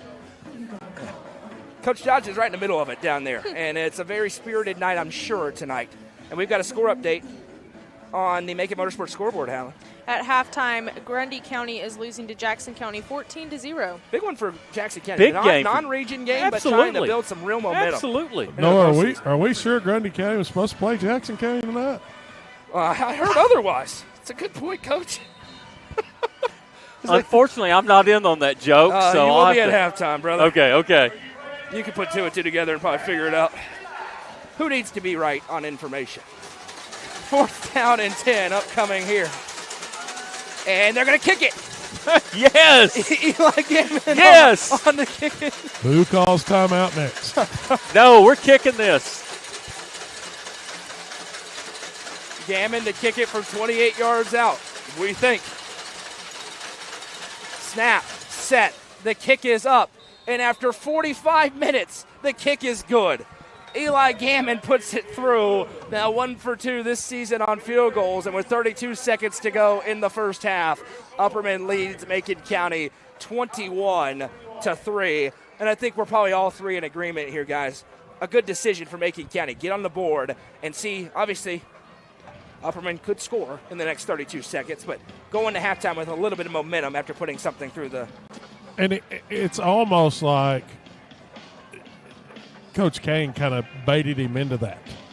And I think initially that's what Macon County wanted to do, but the cat and mouse game between two good coaches was comical. Well, and it's two good coaches that have played each other so many times. It's what are they going to do? What are we going to do? Back and forth. Great crowd tuning in on YouTube in particular tonight. Hit that like button if you haven't already. Subscribe to the channel. On Facebook, great crowd as well. If you haven't already, hit the like button, hit share, comment along with us. Respectfully, of course. Remember, it's high school athletes we're talking about here. And we've got looks like a situation on about the 5-yard line across the field. Bobby Rollins is over there now on the sidelines. Is it still the chain crew? No, this is outside the fences, I believe. That was what I was alluding to earlier. It's unfortunate. And I listen, know you've got both athletic directors over there now. Coach Maynard's over there, and I think I see Beverly Shoulders over there also. The passionate Macon crowds County. are amazing, but you've got to be an adult and have some maturity about you. And remember what the end goal is. It's high school kids playing a sport. You'll be all right. It's not about you, is it? No, it is not. As Eli Gammon on to kick this one away. First time we get to see him and the 95 different things he could do in kickoff, as he's going to try to put this one deep. Carmine Phillips is under it, fields cleanly at the 20-yard line. Phillips in a foot race to the sideline, breaks one tackle to the 25, now to the 30, stutter steps, spins off of one tackler and down about the 34-yard line. And guys, what's crazy is, and Jeremy, you being an official, you know this, the official can clear the crowd and just let the teams play. And I was involved in that in a high school basketball game when I was a senior in high school. The crowds wouldn't act appropriately, and the officials just stopped the game and had everybody leave. I was involved in that in a high school game about 4 years ago. Oh, I remember. First and 10, I think we're about to get a look into the mindset of Adam Kane tonight, the play caller. 22 seconds, no timeouts. He's going to go 3 wide, 2 to the right, 1 to the left. I think he just gets out of here. He's going to get the ball to start the third quarter. I'm not so sure. Snap taken. Pump fake, now firing to Colton Johnson, just taking the easy outlet for a gain of 5. Now Upperman is going to try to go quick here. He's going to go quickly here. Upperman trying to get the ball set up. 8 on the play clock, 6. Chaffin sets up, has the snap, drops back to pass, looks right, steps up in the pocket, hit in the backfield, gets away from one man. Hit as he threw, incomplete. Halftime. And it will be zeros on the clock. That brings us to the end of the first half of play here in Baxter at Billy C. Rogers Stadium. The score at the break, Upperman 21, Macon County 0, or 3 rather. Upperman 21, Macon County 3. When we come back, we have the Happy Hiller halftime show. We'll go through the state scoreboard. A lot of big games tonight across the entire state. We'll talk about those. We'll have first half stats, preview the second half, and then get to action here. Upperman with an 18-point lead in the high school football game of the week. Presented by Mayberry's Furniture, Gentry's Power Equipment, and Bacon Company on the Watson Chevy UCR Media Network. The Quality Family, a local company supporting and caring for our local communities. The Quality Family offers services to get you back to the game. From bracing to oxygen and everything in between, we can meet your medical equipment needs with Buckeye Home Medical Equipment. If you have an in-home need for strength and conditioning, for example after a surgery or injury, Quality Home Health is available to provide individualized care while you are on the mend. For those with end-of-life diseases, Quality Hospice is available to provide nurturing care during those difficult times. Choose the Quality family of services for care within your community. Visit thequalityfamily.com to navigate all we have to offer you. Minette's Eagle Auction and Realty is proud to present an online-only auction featuring 136 acres with panoramic mountain views. This piece of land is just a short drive from Sunset and Willow Grove Marina. You can bid on this auction at eagleauctions.com or call 931-526-5335 for more information. Bidding on this online-only auction ends November 6th at 10 a.m. Aminette's Eagle Auction and Realty is a proud sponsor of this broadcast on the UCR Media Network. Legacy House is right here in the heart of Smithville. It's more than a boutique, it's a family story woven into every thread. I'm Amy Allen and I started this place with my 3 beautiful daughters. We offer timeless pieces that feel both classic and bold. From rich textured clothing to one-of-a-kind accessories. This shop has a perfect mix of heritage with a modern edge. So come on down, you'll find more than just fashion. You'll find a place where legacy and style meet. Located at 104 West Walnut Street in Smithville, stop by and see their selection Tuesday through Saturday. Legacy House is proud to be an all-inclusive sponsor of UCR.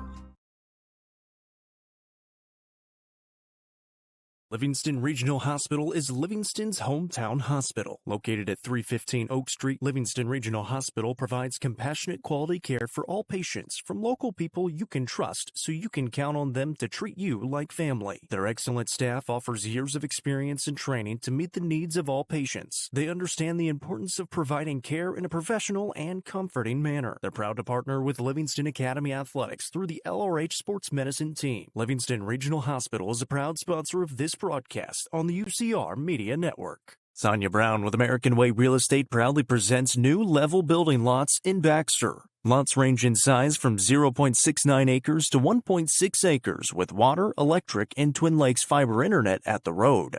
Each lot is approved for a 3-bedroom septic system. Get started today on building your dreams. Call Sonia Brown with American Way Real Estate at 931-979-7145 for more details. Nelson Trophy and Screen Printing is proud to support student athletes and athletic departments throughout the Upper Cumberland.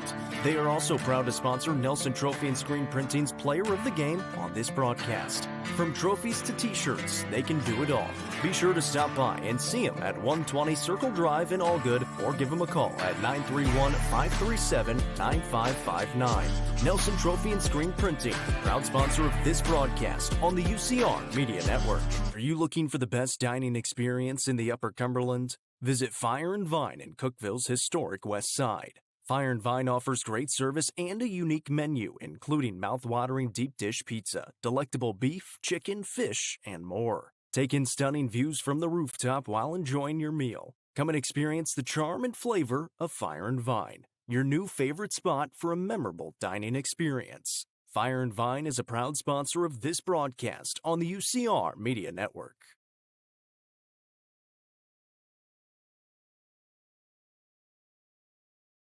Looking for weekend lunch and dinner plans? Since 1971, Nick's Restaurant has been locally owned and operated. From mouth-watering prime rib to delectable ice cream pie, Nick's has it all. Their cozy atmosphere and great service will make you feel right at home. Plus, their banquet space is perfect for any event. Visit them at 895 South Jefferson Avenue or online at nickscookville.com. Nick's Restaurant is a proud sponsor of this broadcast on the UCR Media Network. Turfmasters Landscape Management has been serving the Upper Cumberland since 1996. They offer a variety of services, including lawn maintenance, landscape design and installation, landscape lighting, irrigation systems, and more. For more information, contact Matt Wilson at 931-261-1587 today. Turfmasters Landscape Management is a proud sponsor of this broadcast on the UCR Media Network. The Real Estate Collective is a team of experienced, licensed real estate agents serving the entire Upper Cumberland region. Whether you are looking to buy or sell, the RICO team is ready to serve you. With a focus on people over profits, you can rest assured the Real Estate Collective can help make your real estate dreams a reality. Call 931-559-9500 for more information or see their current listings at letsgorico.com.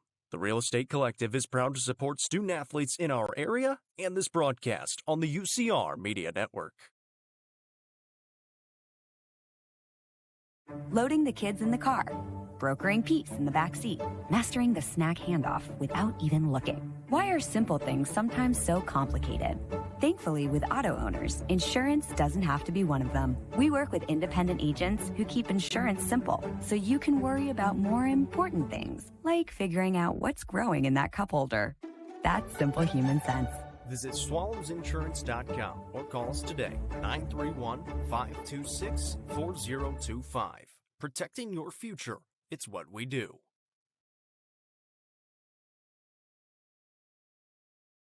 Mayberry's Furniture has been family-owned and operated since 1946 and is now serving the Upper Cumberland with locations in both Crossville and Cookville, offering the largest array of solid wood furniture and mattresses in the area. They also provide a best price guarantee and in-house service and delivery. Stop into their 15,000 square foot showroom at 1020 South Willow Avenue in Cookville to see their selection of Amish solid wood, flex steel, Tempur-Pedic, Sealy Posturepedic, and much more today. Mayberry's Furniture is proud to be the presenting sponsor of the high school football game of the week on the UCR Media Network.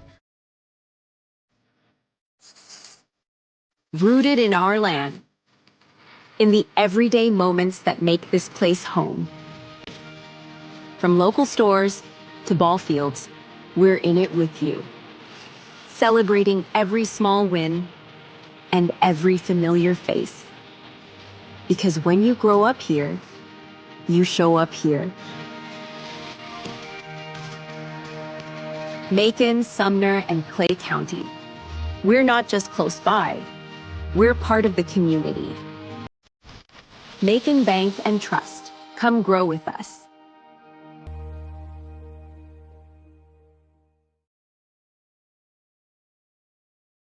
Modern Roofing Group is an Owens Corning preferred contractor, and they're proud to bring that reputation and recognition to the Upper Cumberland. Their customer service and craftsmanship are second to none.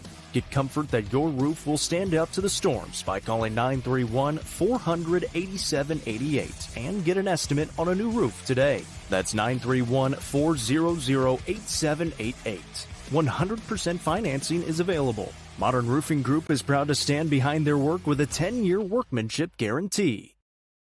The Crouch team with Highlands Elite Real Estate proudly presents this 3-bed, 2-bathroom home within Sparta city limits. This home has hardwood flooring, a 1-car garage, and a screened-in deck. For more information, visit chadandamycrouch.com or call 931-979-1191. The Crouch team with Highlands Elite Real Estate is a proud sponsor of this broadcast on the UCR Media Network.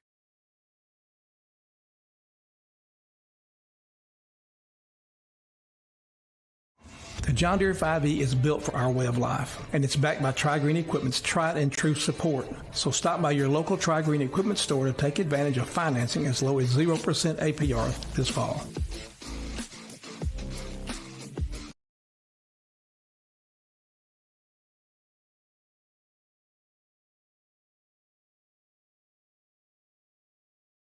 Mowing, cleaning, hauling, whatever is on your to-do list, Tri-Green has a John Deere tractor built to handle it all with ease. Whether you're tending the land or tackling weekend projects, this is a season to get things done. Visit us online at trigreen.com to see how affordable a John Deere tractor can be.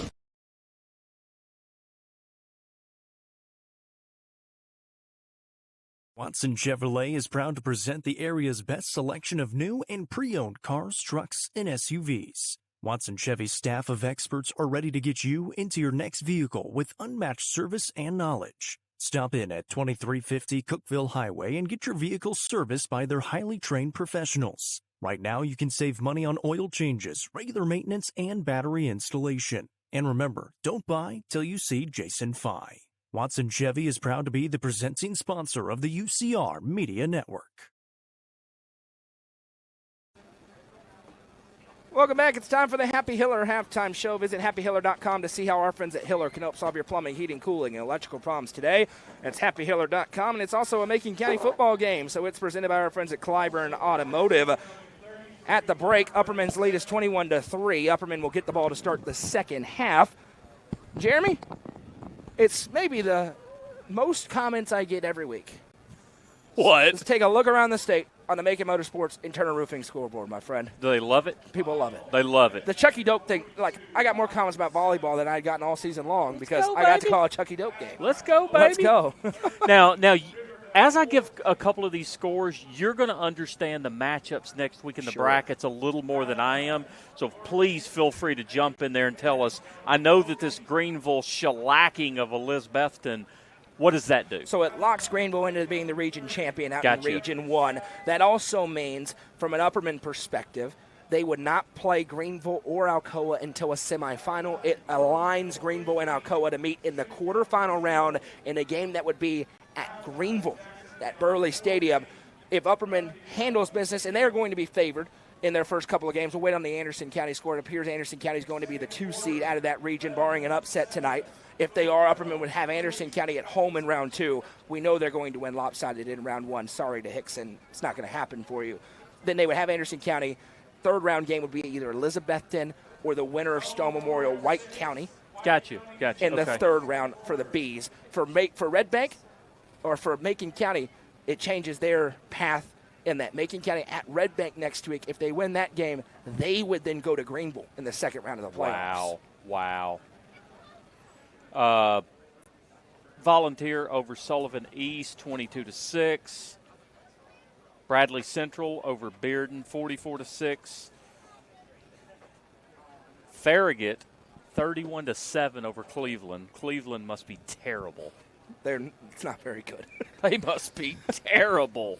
Can I say Farragut is not a terrible team for their record? They're not. But Cleveland's having a rough season. Cleveland, at the beginning of the year, their top 12 skill players transferred to Bradley.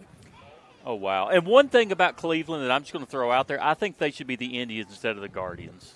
Or are we talking about somebody different? That's a different – they're not playing the baseball team tonight, Jeremy. My apologies. Yeah. And listen, if they were playing the baseball team, it might be 31-7 with Farragut baseball. That's a good point. That's pretty fair. That's fair. Carter and Gibbs, 7-7, almost halftime. Maryville, man. And Oak Ridge is good, guys. Oak Ridge is really good. Oak Ridge were they undefeated? Yes. Going into this game. 9-0.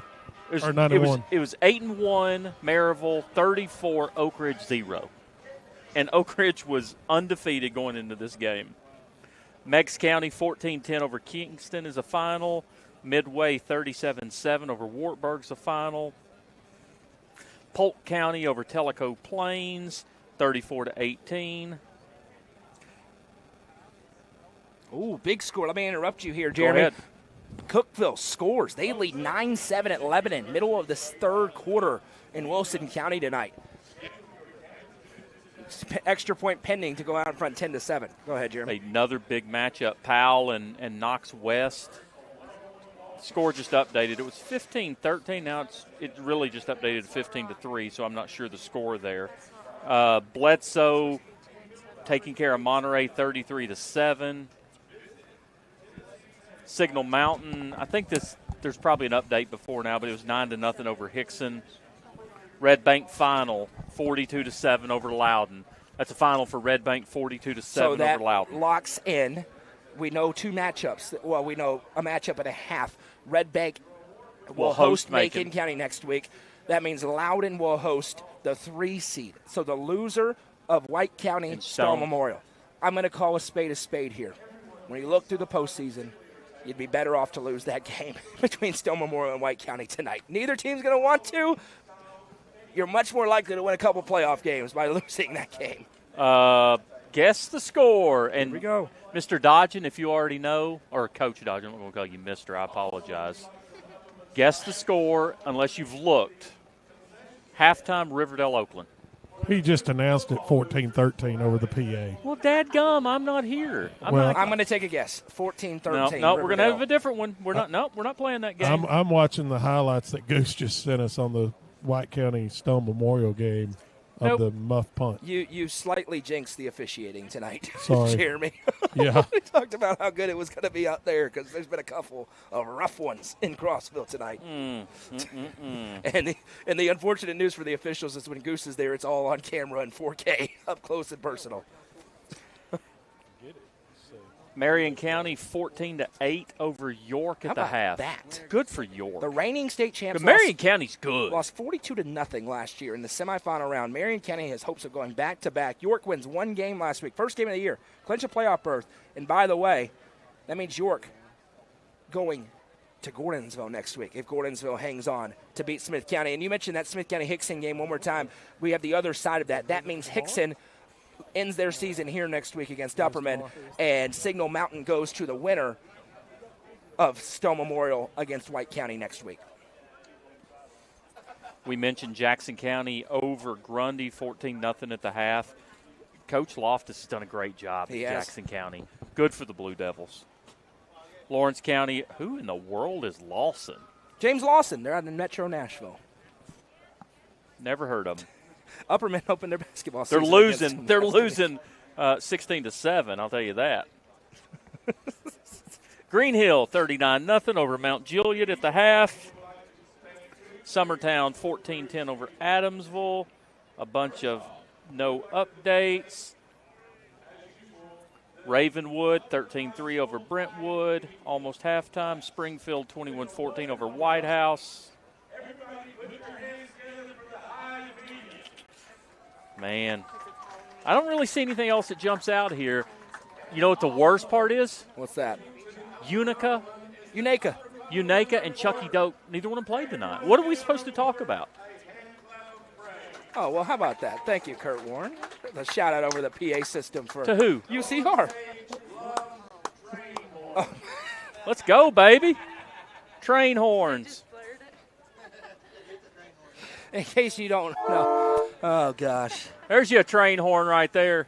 Kurt, the PA announcer here in Baxter, just gave a very gracious shout-out to UCR with a loudspeaker and then said Noah McKay loves train horns, which is about like saying Noah McKay loves Alabama and just craziness. I'm going to learn how to say the word Noah in Morse code with a train horn. What do you think about that? We're having open calls for color commentators next week. I will tell you one thing. That is if you want to replace me, that is a low bar to find a replacement.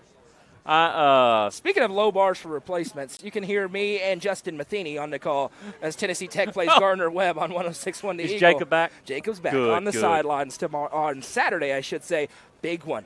Toughest conference test, it appears, for the Golden Eagles coming up on Saturday as Gardner Webb comes to town. It's homecoming. Hope to see a lot of people there on Saturday afternoon. And we're not worried about Division II on the scoreboard. Congratulations on your money. When we come back, we'll have a report from Coach Dodgen as he'll catch up with head coach Adam Kane of the Bees. We'll look at first half stats, preview the second half, and get right to it. Upperman's lead is 21-3 here at halftime. Coverage presented by Mayberry's Furniture, Make It Bacon Trust Company, and Gentry's Power Equipment on the Watson Chevy UCR Media Network. The Quality Family, a local company supporting and caring for our local communities. The Quality Family offers services to get you back to the game. From bracing to oxygen and everything in between, we can meet your medical equipment needs with Buckeye Home Medical Equipment. If you have an in-home need for strength and conditioning, for example after a surgery or injury, Quality Home Health is available to provide individualized care while you are on the mend. For those with end-of-life diseases, Quality Hospice is available to provide nurturing care during those difficult times. Choose the Quality family of services for care within your community. Visit thequalityfamily.com to navigate all we have to offer you.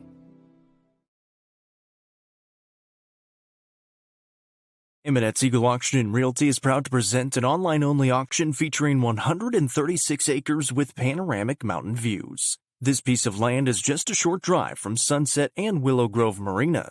You can bid on this auction at eagleauctions.com or call 931-526-5335 for more information. Bidding on this online-only auction ends November 6th at 10 a.m. Eminet's Eagle Auction and Realty is a proud sponsor of this broadcast on the UCR Media Network. Legacy House is right here in the heart of Smithville. It's more than a boutique, it's a family story woven into every thread. I'm Amy Allen, and I started this place with my 3 beautiful daughters. We offer timeless pieces that feel both classic and bold. From rich textured clothing to one-of-a-kind accessories. This shop has a perfect mix of heritage with a modern edge. So come on down. You'll find more than just fashion. You'll find a place where legacy and style meet. Located at 104 West Walnut Street in Smithville, stop by and see their selection Tuesday through Saturday. Legacy House is proud to be an all-inclusive sponsor of UCR. Livingston Regional Hospital is Livingston's hometown hospital. Located at 315 Oak Street, Livingston Regional Hospital provides compassionate quality care for all patients from local people you can trust, so you can count on them to treat you like family. Their excellent staff offers years of experience and training to meet the needs of all patients. They understand the importance of providing care in a professional and comforting manner. They're proud to partner with Livingston Academy Athletics through the LRH Sports Medicine Team. Livingston Regional Hospital is a proud sponsor of this broadcast on the UCR Media Network. Sonia Brown with American Way Real Estate proudly presents new level building lots in Baxter. Lots range in size from 0.69 acres to 1.6 acres with water, electric, and Twin Lakes fiber internet at the road. Each lot is approved for a 3-bedroom septic system. Get started today on building your dreams. Call Sonia Brown with American Way Real Estate at 931-979-7145 for more details.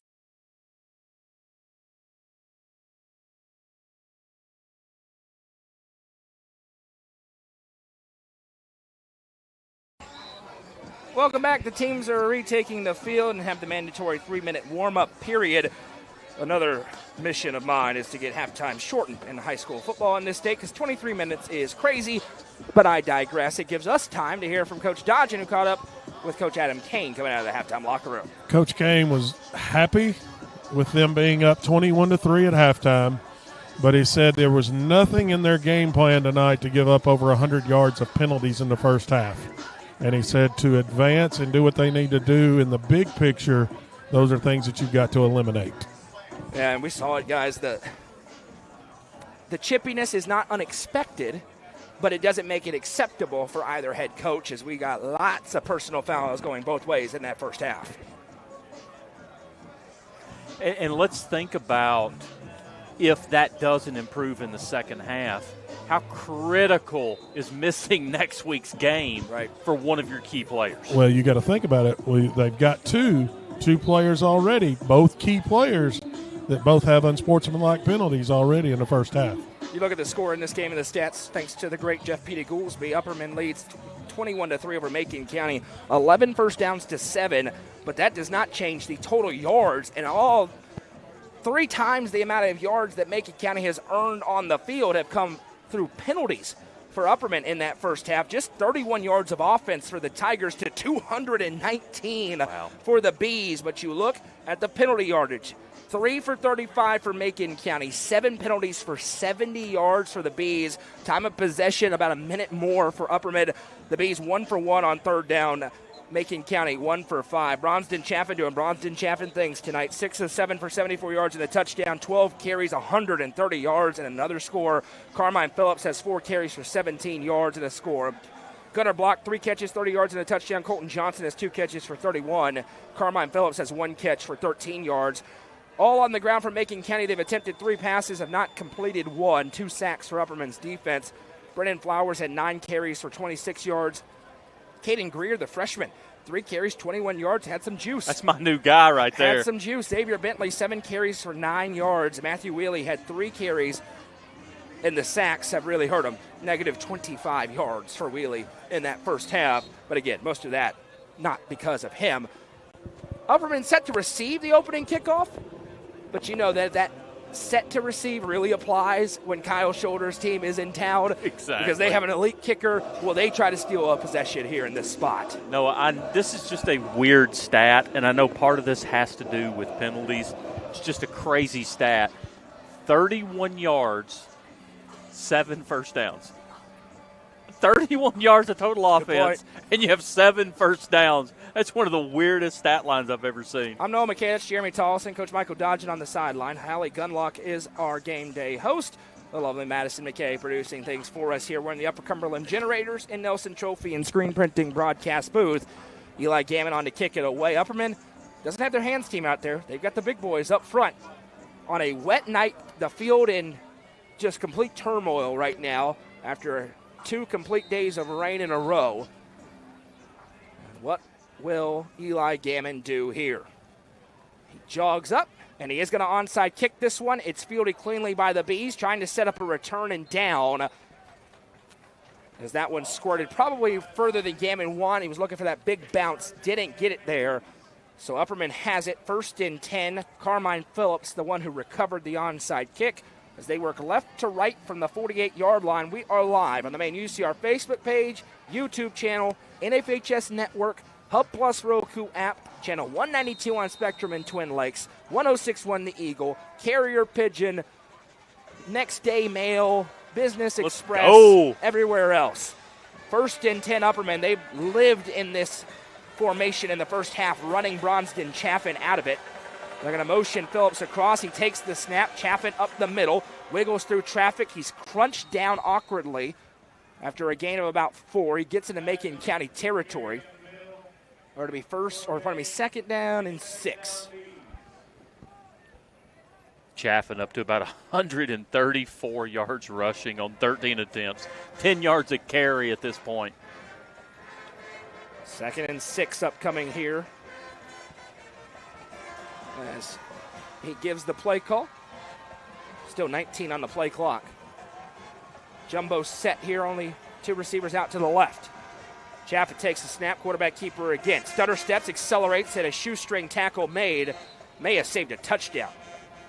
6'4", gets a couple of extra yards. It'll be 3rd down and 1. Bo Warner able to get a clip of the ankle of Bronston Chaffin. Chaffin not on pace right now to see the 2,000 yards passing in the regular season, but he's on pace right now to have 1,100 yards rushing. He's trying to see if he can get to 3,000 all-purpose yards in the regular season. It does appear like it's going to have to come on the ground for him. 3rd and a yard here for Upperman. They're on the Macon County 43-yard line. Fitz or block may help him there.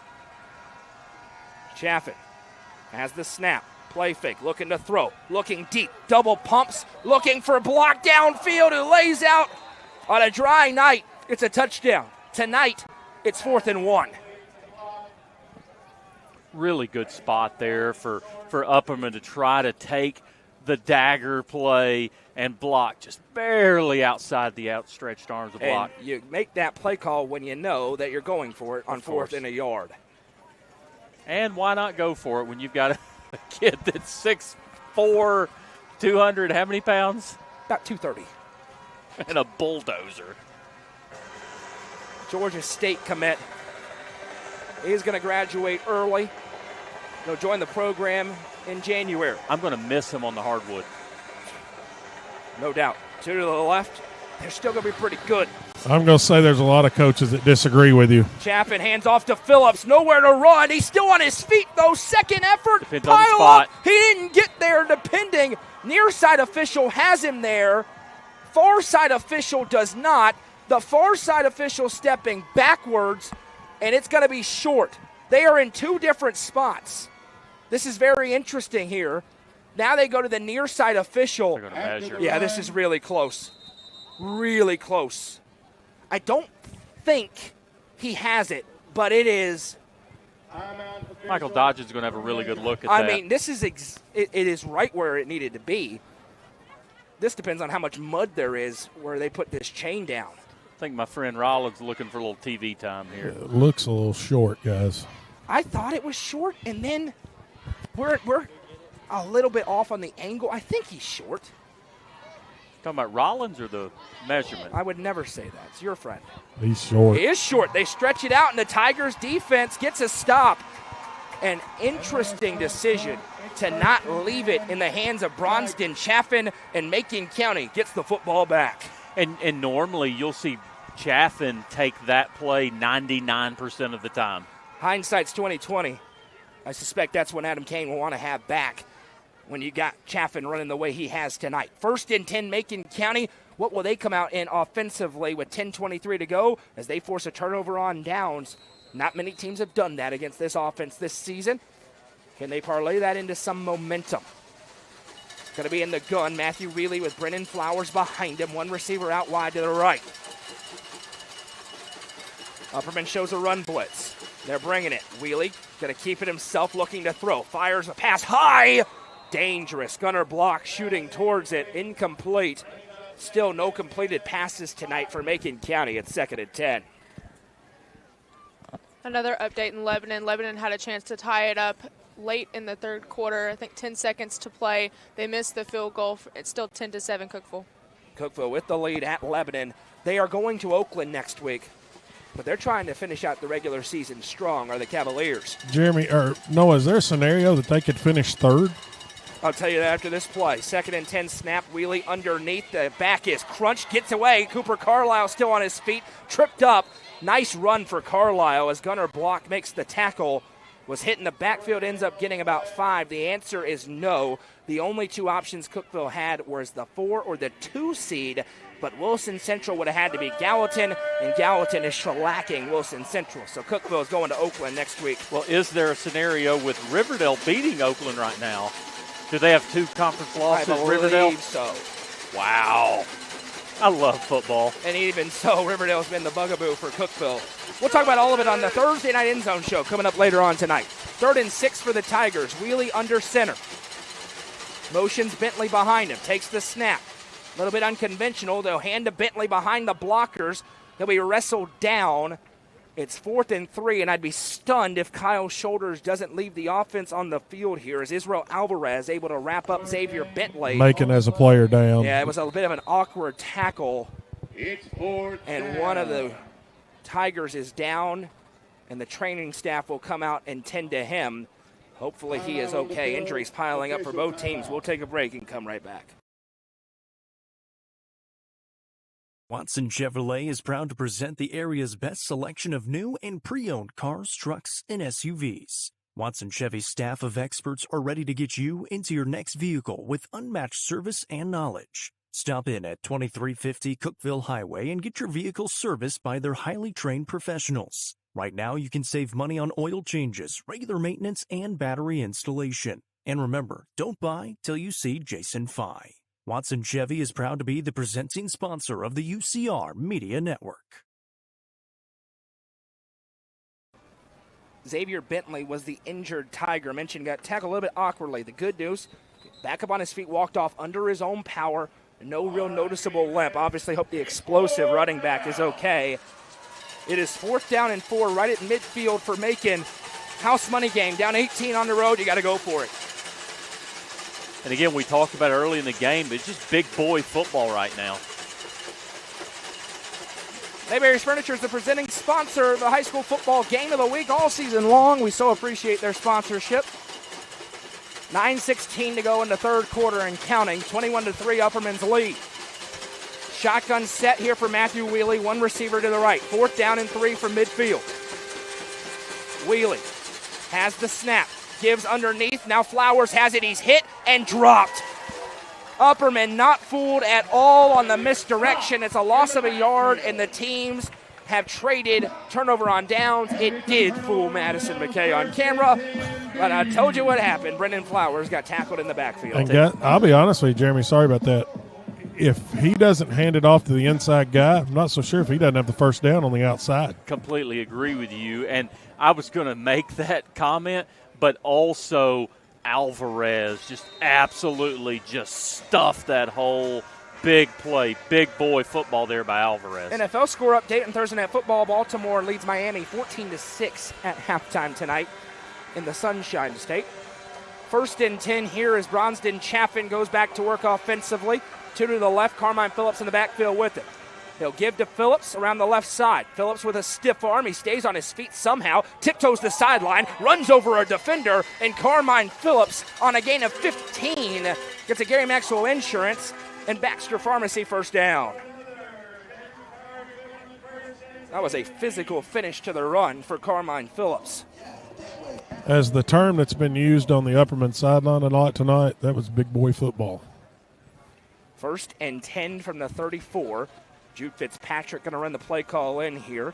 8:32 to go in the third quarter. I briefly mentioned it. We will have the End Zone Show tonight, presented by Rico. Myself and Jacob Vincent will recap all the games this evening as the postseason will round into form. One receiver each way here for Bronston Chaffin. He's got Carmine Phillips with him. Chaffin has the snap. Will keep it himself. Up the middle, well defended. He's hit hard and dropped. Maybe a gain of 2. And now we've got a flop and a half. Bo Warner tried to get him an extra 15, but he made it a little bit too obvious as he dropped down to the ground. Tollison would have had a charge on that. I would have. It's a charge. Definitely. Can't fault a kid for trying, but that one, we weren't going to get that call. Especially if you're wearing maroon. Coach Dodger wants us to talk about how the White County Warriorettes were number 1 in the preseason coaches and media poll. We mentioned that. Thanks a lot. You're welcome. To the right. Proud of my kids. Chaffin in the guns. Definitely not because of their coach. Fakes the toss, now rolls right, fires over the middle of the field. Guess who's open? Colton Johnson at the 20. Johnson with a big stiff arm and down right at the 20-yard line. It's a Gary Maxwell Insurance and Baxter Pharmacy first down as Bronston Chaffin found his favorite target again. Up to 33 catches on the season. He is such a mismatch for these teams that he's played in the last few weeks. Colton Johnson is just a special football player. Late in the third quarter, Potter hits Page on a 4th down touchdown pass, called back for a chop block, still 6-0 Stone, Sparta ball. Close one there. Goose tonight in Crossville. 1st and 10 Upperman, 2 to the left, 1 to the right, block the lone receiver. Phillips in the backfield with Chaffin, who has the snap. Play fake, looking to throw downfield. Now being pressured, being hit, and sacked. Taken down in the backfield. The pressure gets home for Macon County defensively. Couple of different Tigers in there on the big sack. Hunter Jones, first one to Bronston Chaffin. It's a loss of 10. Guys, Macon's found something that they like with the outside blitz because that's bothered the offensive line from Upperman all night. And that is going to be the Johnson & Stone Insurance hit of the half for Macon County as they drop Bronston Chaffin. And it'll be 2nd and 20 from back on the 30-yard line. And they talked about the need to pressure Bronston Chaffin. It's what they thought worked for them last year in the playoffs. And that was a big tackle. Trips to the right, 1 to the left. Chaffin takes the snap, rolls right, fires on the run to gunner block, makes the catch, makes a man miss. Block at the 20 and down to the 19-yard line. Gets the negative yardage back on a gain of about 11. It'll bring up 3rd and 9 here for Upperman. Make it 3rd and 8.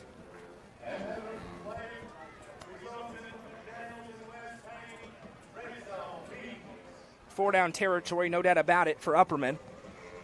Different situation with the confidence in the kicking game. Absolutely. And to me, it is Colton Chaffin territory. Colton Johnson territory as well. Johnson in the slot out to the right with Phillips and block. One receiver Fitz to the left. Chaffin takes the snap, looking at Fitz for the first time. He makes the catch. Never mind. Dropped it.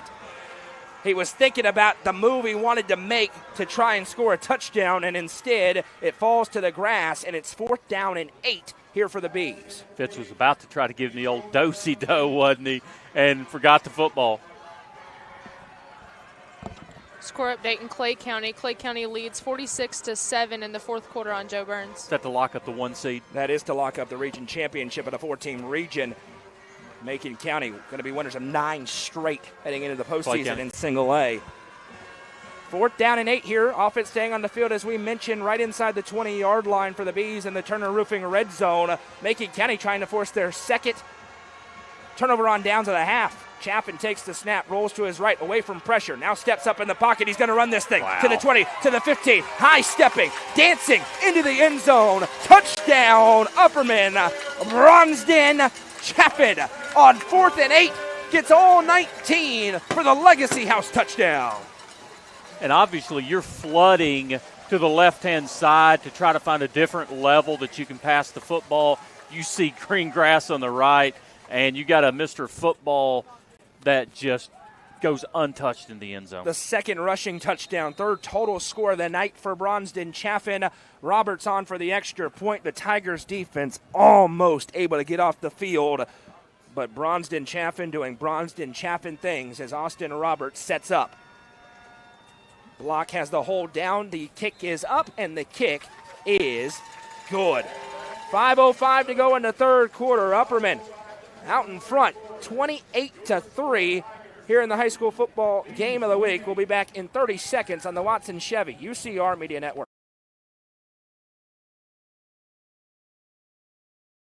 Livingston Regional Hospital is Livingston's hometown hospital. Located at 315 Oak Street, Livingston Regional Hospital provides compassionate quality care for all patients from local people you can trust, so you can count on them to treat you like family. Their excellent staff offers years of experience and training to meet the needs of all patients. They understand the importance of providing care in a professional and comforting manner. They're proud to partner with Livingston Academy Athletics through the LRH Sports Medicine team. Livingston Regional Hospital is a proud sponsor of this broadcast on the UCR Media Network.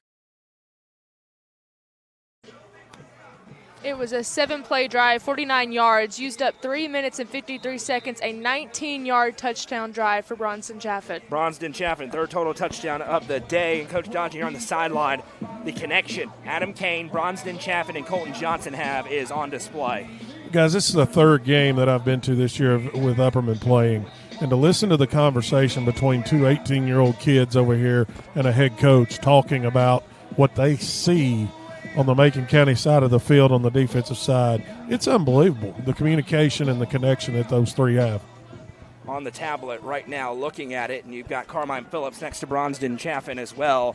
Macon County is not playing poorly right now, but finds themselves in a big hole at 28-3. Score update in Lebanon. Cookville with another touchdown, 16-7 over Lebanon. Let's go, Cavs! Well, that was a lot.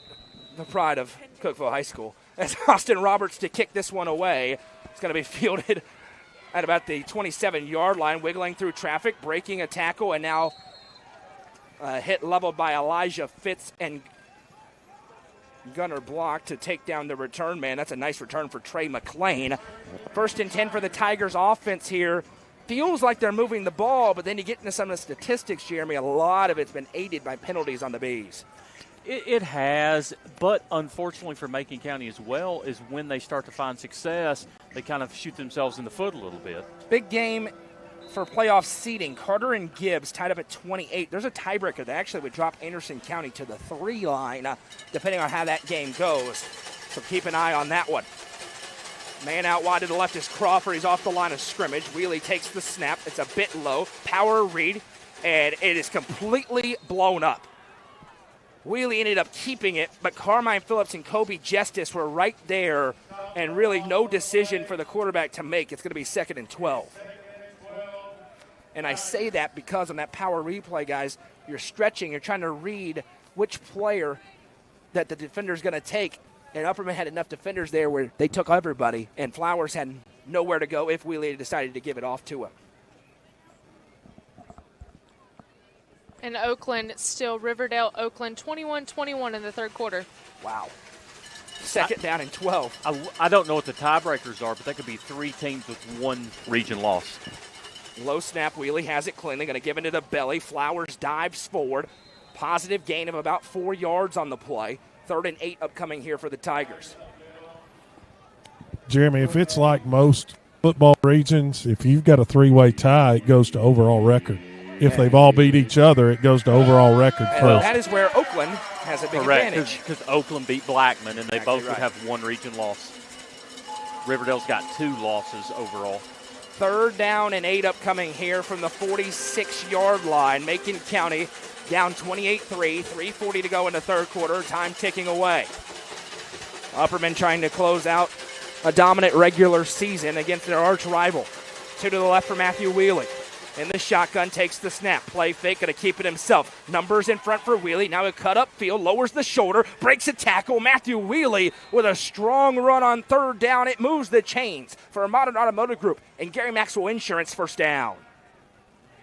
No, plenty of fight left in this Macon County team.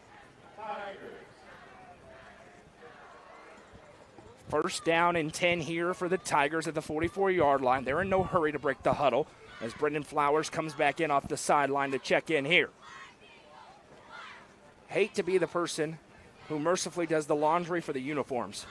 You can see how dirty those Macon County uniforms are getting. I promise you the Upperman ones are as well, even though they're black and hard to tell. It is muddy down there on that field right now. 1st and 10, Wheelie in the gun, takes the snap.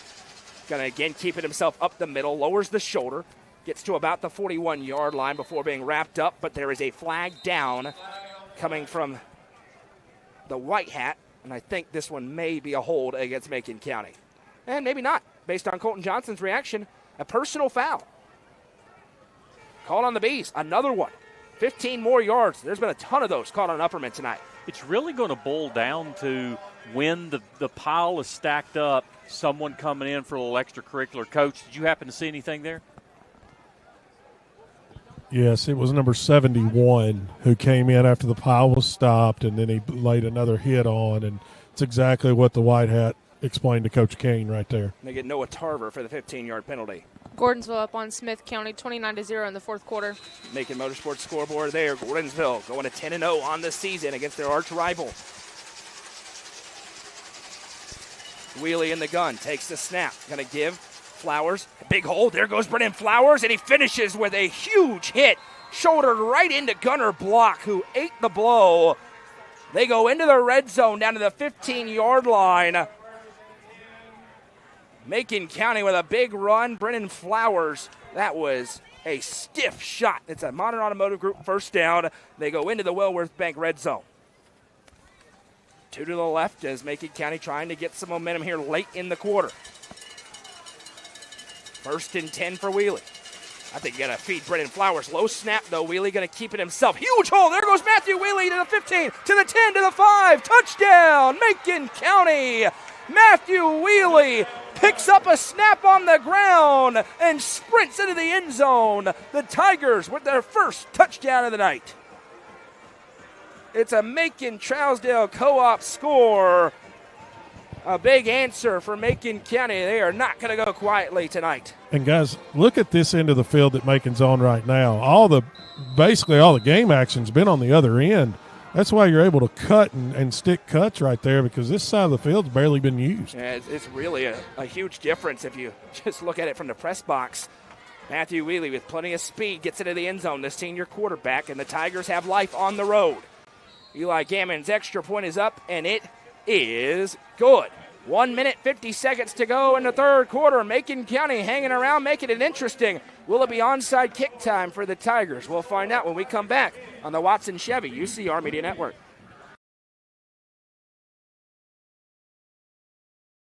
Sonia Brown with American Way Real Estate proudly presents new level building lots in Baxter. Lots range in size from 0.69 acres to 1.6 acres with water, electric, and Twin Lakes fiber internet at the road. Each lot is approved for a 3-bedroom septic system. Get started today on building your dreams. Call Sonia Brown with American Way Real Estate at 931-979-7145 for more details.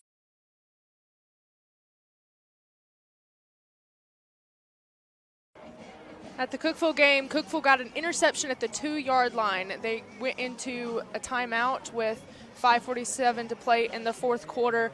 That Macon County drive was 6 plays, 56 yards, used 3 minutes and 10 seconds on the drive. Matthew Wheelie with a touchdown run for the Tigers, and we will see, is it onside kick time for Eli Gammon? Maybe the best onside kick specialist we've seen in the Upper Cumberland in a long, long time. Still down 3 scores are the Tigers. We'll see here, as you knew this game was going to have some twists and turns. It just always is. Gammon jogs up, and it is going to be a hard-hit squibber. Carmine Phillips fields it and just goes to a couple of knees. It'll be 1st and 10 for Bronston Chaffin and company, leading his troops out, looking for the dagger drive. And again, another drive, Jeremy, aided by a penalty, a personal foul against Upperman. Finally, Macon County was able to capitalize and turn it into 7 points. And if you're, Coach Kane hit on it during his halftime talk with Coach Dodgen, but as you progress in the playoffs, you have to clean up these penalties because these teams are good, and penalties could be the difference in drives and outcomes of games. Jeremy, that was the exact statement that he made to the defense as they were walking off the field. First and 10 snap for Bronston Chaffin around the right side, trying to stretch it. Now he'll accelerate. Pinball's off a tackler. Now it's a foot race. Sayonara, see you later. Bronston Chaffin, touchdown, Upperman, 63 yards. Give him Mr. Football. It's just like that. Upperman back in front by 4 scores. A 63-yard Legacy House touchdown. They've been hunting up that formation all night long, and Bronston Chaffin cribs it. Bronston Chaffin up to 214 rushing yards in this game. We mentioned he was looking for the exclamation point tonight on what he hopes to be an award-winning season. That was speed, and he just bounced off of a defender and was gone right in front of Coach Dodgen down there on the sideline. That is a large young man. Roberts on for the extra point. Snap, set, kick is up, and the kick is good. And he does hit an interesting milestone, Jeremy. With that rush, he goes over 3,000 all-purpose yards, and if the stats are correct, it's 3,026 yards up to this point. 2 updates on the Macon Motorsports scoreboard. Cookeville with a touchdown off of the interception, 24-7 in the fourth quarter, and Gibbs leads Carter 31-28 late in the fourth quarter. A 63-yard touchdown run for Bronston Chaffin. One play, Macon County had the momentum. It's taken away just like that by big Bronston Chaffin. Again, and I don't know how many Mr. Football voters are watching this broadcast, but you cannot watch this broadcast and tell me in 4A that that's not the best football player in the state. And now, how will Macon County answer the bell? They've really responded well tonight. Every time they've been hit, Upperman has not been able to put them away. Do they have another answer left in them in this very multiple run game? 0 passing yards for the Tigers tonight, but they found something on the ground, and Matthew Wheely starting to get rolling.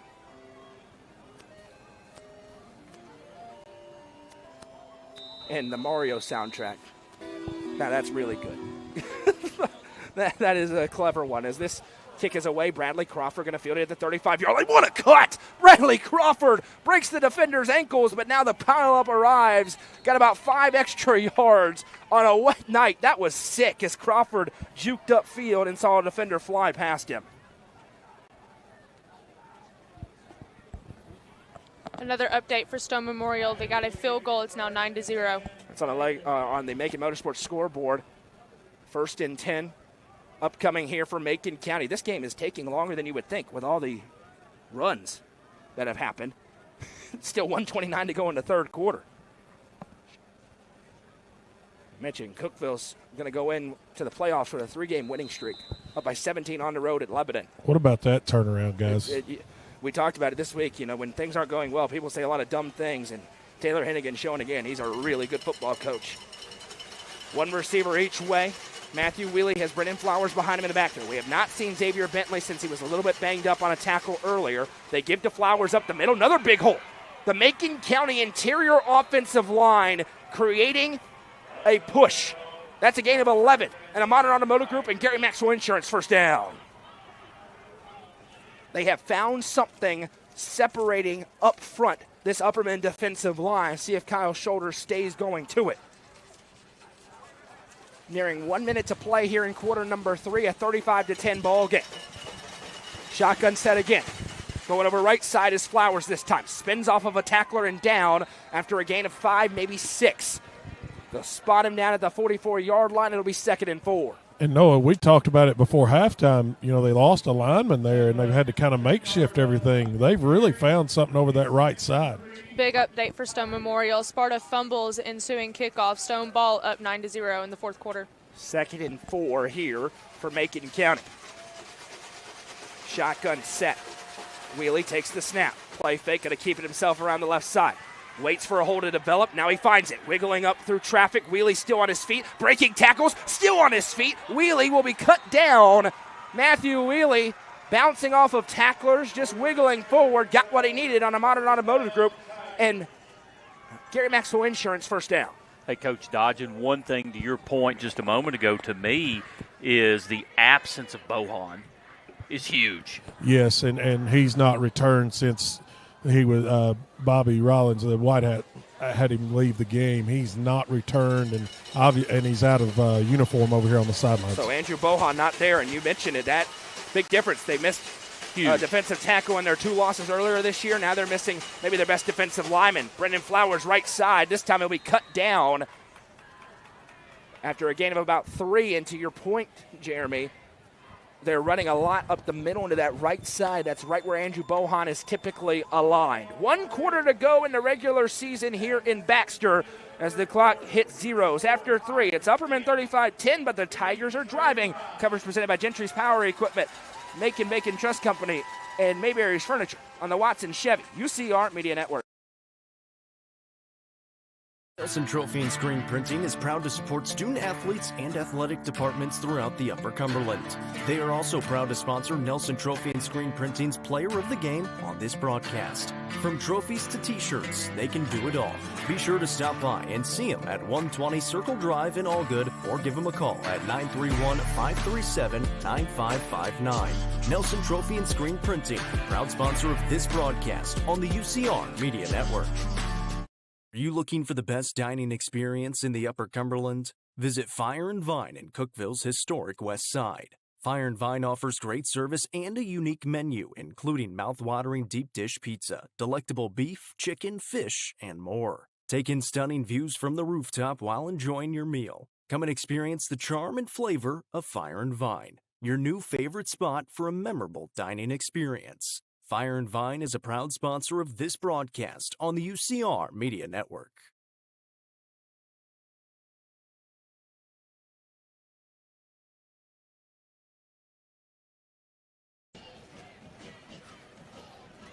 We have a final in Gordonsville as Gordonsville beats Smith County 29-7, and it's currently 35-10 here in Baxter. Macon County driving, though. 2nd and 8 in Upperman territory as Matthew Wheely takes the snap. Going to keep it himself around the left side. Wheely accelerates. He'll be hit from behind and ridden down. I believe it's enough for a first down. We'll wait on the official signal, and they will signal it. It's very close, and they will give him a Modern Automotive Group and Gary Maxwell Insurance first down. Upperman down a man on the off defensive line. Macon County really generating a push in the run game here in the second half. Stick around post-game. We'll have the Whitekirk Realtors post-game show. Also presented by Green Automotive. Coach will talk with the winning coach and the Nelson Trophy and Screen Printing Player of the game. Wheely takes the snap, quarterback keeper over left end. Wheely accelerates. He's hit hard by Carmine Phillips. Pushing forward for a gain of 7 is Matthew Wheely, Macon County continuing to move the ball on the ground. And the last couple of drives are what reminds you of traditional Macon County football. Well, and it's also why Red Bank is not going to be thrilled with their week 1 opponent in the postseason next week, as this Tigers team will come to town. Just like we traveled last year, Saudi Daisy was not pleased with who they got in the first round last year. 2nd down and 3 here. Matthew Wheely in the gun, 1 receiver each way. Now they'll shift the set. Macon needs to score in a hurry. Wheely takes the snap, gives to Flowers. Flowers hit hard by Noah Tarver. He'll be ridden down, this again close to the line of gain. Another big Macon Motorsports scoreboard update. Noah Potter to Page, 19-yard touchdown pass. Stone leading 16-0, 4:11 to play in the fourth quarter. Caden Page, Noah Potter, what a connection they have. Stone Memorial has not lost a game since they lost to Upperman in week 3, and they are rolling towards a home playoff game next week. I have been impressed. Bronson Chaffin and Noah Potter in the same region. Are you kidding me? Tremendous quarterback play, no question about it. 1 receiver each way, just third and about half a yard here for Macon County. Wheely in the gun. Been good, too. Wheely takes the snap, going to keep it himself over the left side. He rides forward. It's another Modern Automotive Group and Gary Maxwell Insurance first down. But down 25, the clock, the worst enemy of Macon County right now. 10-14 to go as they stop it to reset the chains and then run it again. 1st and 10 into the Wellworth Bank red zone at the 14-yard line. We've got a score update thanks to our friend Michael Browning on the Macon Motorsports scoreboard. Jackson County leads Grundy County 17-12 with 4:23 to play. Snap taken for Wheelie here. Play fake, going to keep it over to the left side again. Wheelie down inside the 10-yard line, just churning up yardage. Is this Macon County rush attack? It'll bring up second and short. I was going to say, unfortunately for Macon County, time is their worst enemy right now. Hands on the hips of that Upperman defensive line as they try to defend a power run of Macon County, leaning on that big offensive line in front of them. And we talk about Upperman on the defensive line. Remember, Macon County down 2 offensive linemen now in this game, and they're moving the ball. Credit Macon County offensively right now.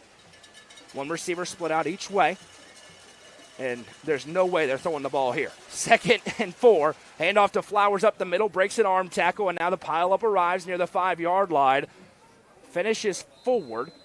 It's going to be just short. It'll be 3rd and 1 at the 5. But again, time ticking away. We're now under 9 to play in the ball game. And already, what is Macon County has clinched is the most respectable effort against Upperman by any Upper Cumberland team this year. 3rd down and a yard here. You got 2 to get it if you're Macon County, and they're going to go under center, it appears, with Matthew Wheelie. Of course, they've got the quarterback sneak here if they want it. Upperman brings pressure right up the middle on the quarterback sneak, and they blew it up pretty well. Upperman's pretty fortunate right there that wasn't called in the neutral zone. It was trying to time up the snap count. Gets a pretty good spot for Macon County. Is that a flag I see on the right side? I think it is. We've got an official just standing by the flag.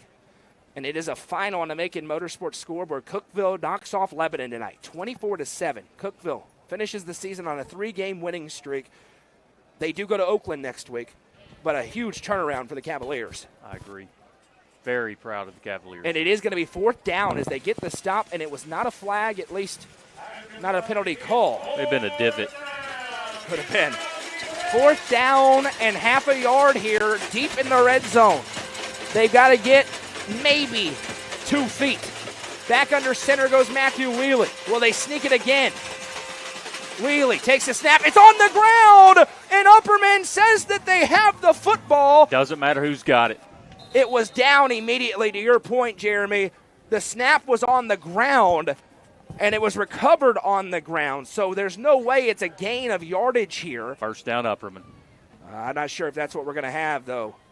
The far side official walked in, and the spot was where they needed for a 1st down, Jeremy. The ball came loose and went forward. And it is a 1st down. Wow. For Macon County. I didn't realize the ball had went forward. Wow. And that gets a few boos from the Baxter faithful beneath us in the press box. 7:27 to go. They say 1st and goal.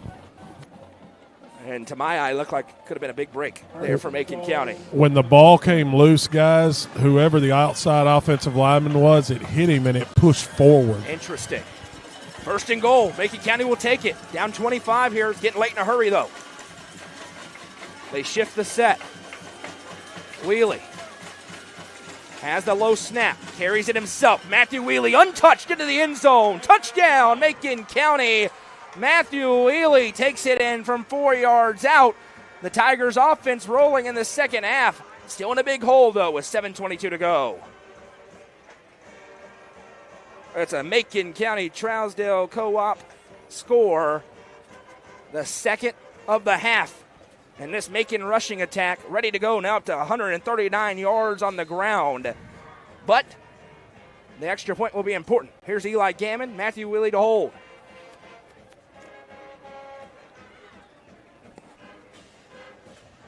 Snap, set, kick is good. 7:22 to go in the ball game. It's Upperman 35, Macon County 17.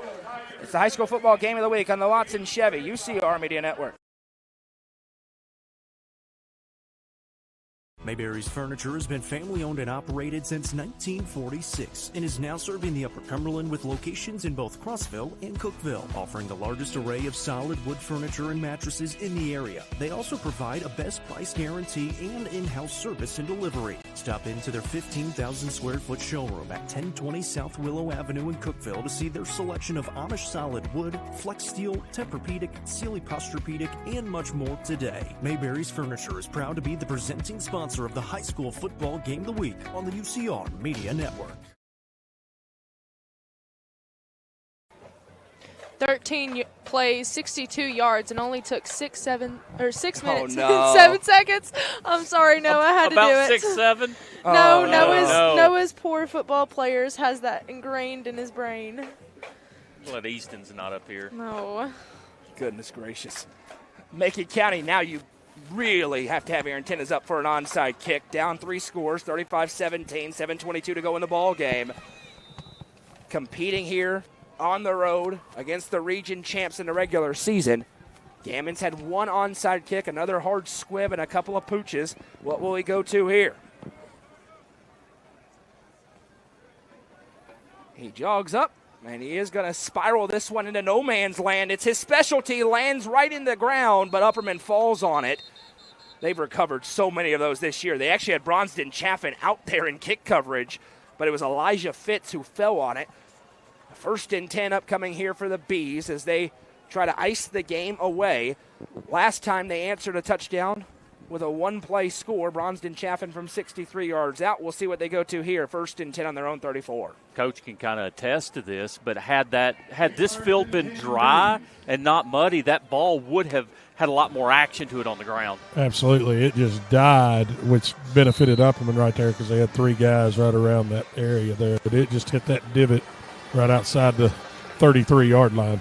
1st and 10, the Macon Mob trying to spurn on a huge comeback here on the road. Chaffin takes the snap, he's going to keep it himself over the left side. Chaffin gets wrapped up and brought down inbounds. That's a smart play for the seniors. He just kind of sat down to keep the clock running after a gain of 6 yards. And those are the little things within the game that burns 40 more seconds off the clock. And takes Chaffin up to 220 yards rushing. And 3 touchdowns. Final on the Macon Motorsports scoreboard in Crossville. Stowe Memorial 16, White County 0. Back-to-back shutouts for White County entering the postseason. 1 receiver each way on 2nd and 4. A little miscommunication here for the Bees. 6 on the play clock. They have to burn a timeout. Gutter block comes all the way across the set. 2 seconds. Chaffin has the snap. Going to give to Phillips, and he's tripped up by the turf monster on a wet night. Had a big hole, but wasn't able to make anything happen with it. Gain of 2. It'll be 3rd and 2. In that White County game, I'm kind of anxious to see what their running statistics look like in tonight's game. If they found some success and just couldn't find the end zone, or if Stone was able to squeeze them down a little bit. I know for a fact there were 4 fumbles by the White County offense. Another Macon Motorsports scoreboard update. Jackson County leads Grundy County 17-12 with 3:19 to play, and Gordonsville wins over Smith County 29-7. 2 to the left, 3rd down and 2 here for Bronston Chaffin and the Bees. Working right to left. Shotgun snap, Chaffin with a huge hole. He's got the 1st down, and he just trucks through a defender. Bronston Chaffin down inbounds, just shouldered a Tiger off of him. It's another Baxter Pharmacy and Gary Maxwell Insurance 1st down, and he got a lot of mud up in the eyes, it appears, trying to wipe them off as he hit the ground face first. That was when you have the PlayStation controller and you hit the right stick up and lowers the shoulder. That was a physical run. I know this sounds weird. I was really happy to see mud in his eye because when he got up, I thought it might have been an effect from the tackle. Right. Because the old hip tackle, that's what it looked like. And when he came up gingerly, I thought for a second he might have been tweaked up a little bit there. 20 carries, 236 yards, and 3 touchdowns on the ground for Bronston Chaffin tonight. 1st and 10. Takes the snap. Gives to Phillips around the right side. Phillips with a Tiger in front. He stiff arms him off of him. Phillips still on his feet. Flag comes in late. Maybe a hold on the edge potentially. I believe that's what they've got. This would take a 1-yard gain off the board. 5:05 to go in regulation here in Week 11. Don't forget, we have the Thursday Night End Zone show coming up later on tonight. And tomorrow we do have football action from Smithville as DeKalb County hosts Livingston Academy in a region matchup. Craig Cantrell, Jacob Vincent, and I will be on the sidelines tomorrow night. With a microphone? For the first time. With a live microphone. In the action, baby. Well, Coach has set a good precedence for you. I got a... Don't you let Coach down. I got a high bar to reach. That's a fact. I've got notes for you. Appreciate it. What I was going to say on the previous play, and Jeremy was talking about Chaffin.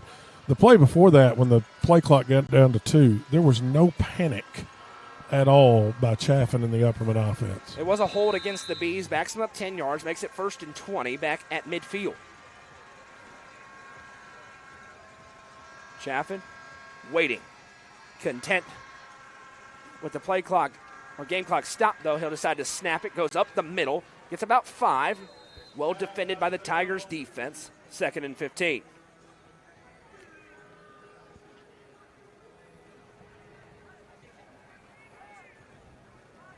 See if we can get a York-Marion County score here.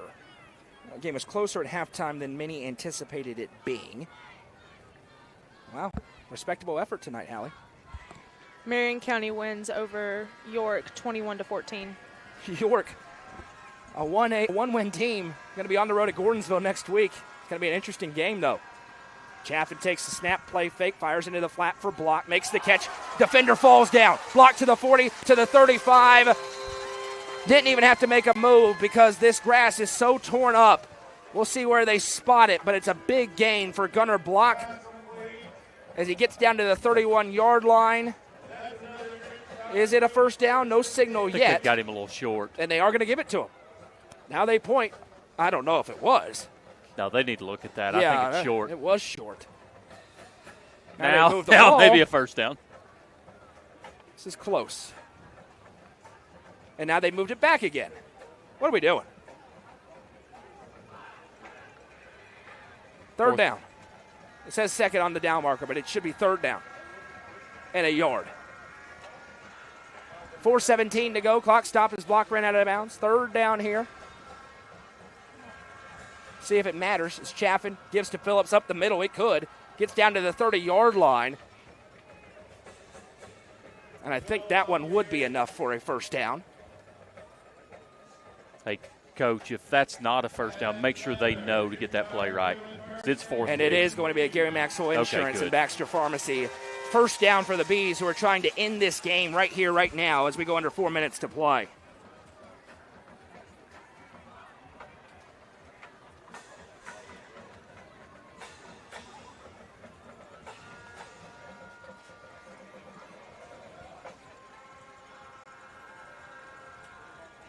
Two receivers to the left on 1st and 10 here. It's Chaffin sets the front now. Moves Fitzpatrick and Phillips to his right. Takes the snap. Going to keep it himself around the right side. Chaffin now jumps back to the left. Chaffin breaking tackles. Bronston Chaffin again. Just elite. It's a Gary Maxwell Insurance and Baxter Pharmacy first down for the senior in his final regular season game here at Billy C. Rogers Stadium. There's not much more we can say, to be honest with you. He's into the Turner Roofing red zone. That puts him over 250 yards on the ground, make it 255 for Chaffin this season now. He has 18 running touchdowns. He has 18 passing touchdowns. It's 1st and 10 Upperman, under 3 minutes to go in regulation. And his total offense, 365 and 4 touchdowns. Chaffin takes the snap. Going to get Carmine Phillips involved. Phillips cuts upfield. There he goes. 10-5. Touchdown. Upperman. Don't forget about Carmine Phillips. His 2nd rushing touchdown of the game. It's a Legacy House score. And the Bees in control late here in Week 11. And, guys, what a great run right there by Carmine Phillips. But the offensive line right there for Upperman, you saw them get up and celebrate off their 2 pancakes right there that opened up the hole for Carmine Phillips. We have another late flag down. This could be important, depending on who it's on. Uh-oh. And now the White Hat official coming over to have a word with Adam Kane. He wants to know what happened. The touchdown counts after the play is over. Unsportsmanlike conduct on both teams. The fouls are going to offset, and unless it's anybody's 2nd personal foul, they will not be thrown out of the game. And that's trying to keep control of everything here. And that's a good move right there, Jeremy, I think, from Bobby there at the White Hat, of just taking control of a situation. 41-17 our score. Roberts to try and add on a point for the Bees with 2:45 to go. Another Legacy House touchdown Upperman over 300 yards on the ground tonight. Mentioned they did not run the ball well at all against Macon County a year ago. They certainly have this evening. And, Coach, to your point, in a rivalry, tough game, maybe some bad blood, there's no white hat I'd rather see on the field than Bobby. Roberts to kick the extra point, block to hold. High snap, block couldn't get it down cleanly, and Macon County falls on it, so it'll stay at 41-17. First botched extra point of the night for the Bees. And with 2:45 to go, Upperman's lead is 41-17 in the high school football game of the week on the Watson Chevy UCR Media Network.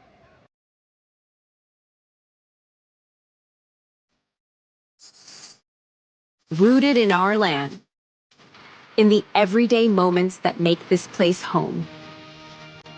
From local stores to ball fields, we're in it with you.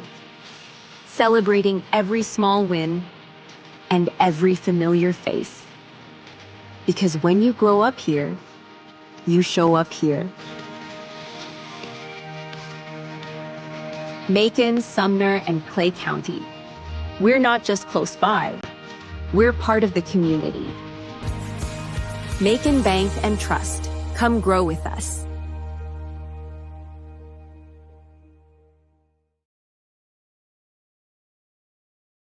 Welcome back. Upperman's lead 41-17 here in the game of the week. And guys, before the kickoff here, you guys have alluded to it with not only two quarterbacks in this game, but what about the quarterbacks overall in this region from top to bottom?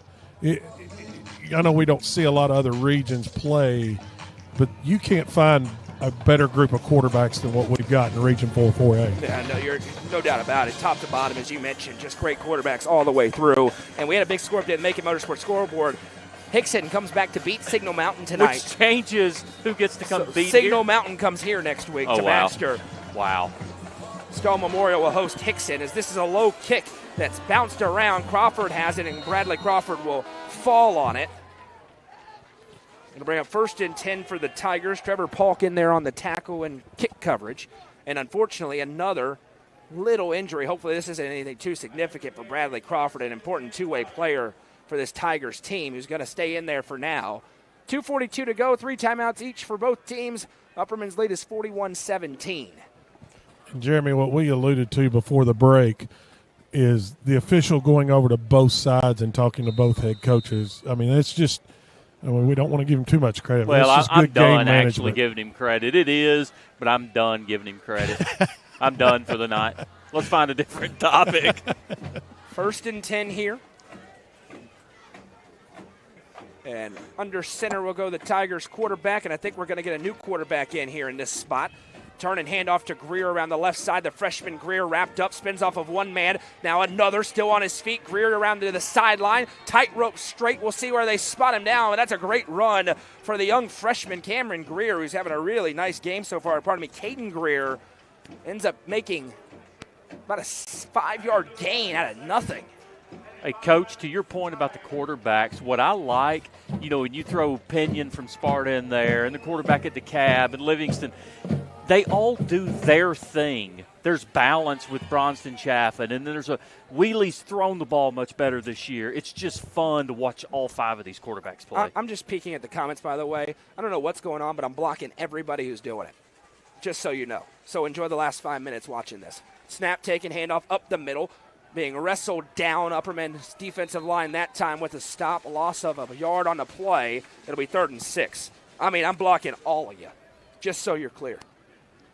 And don't go to your burner account and comment and say, please, I'm sorry, I just got ahead of myself. I'm blocking you all.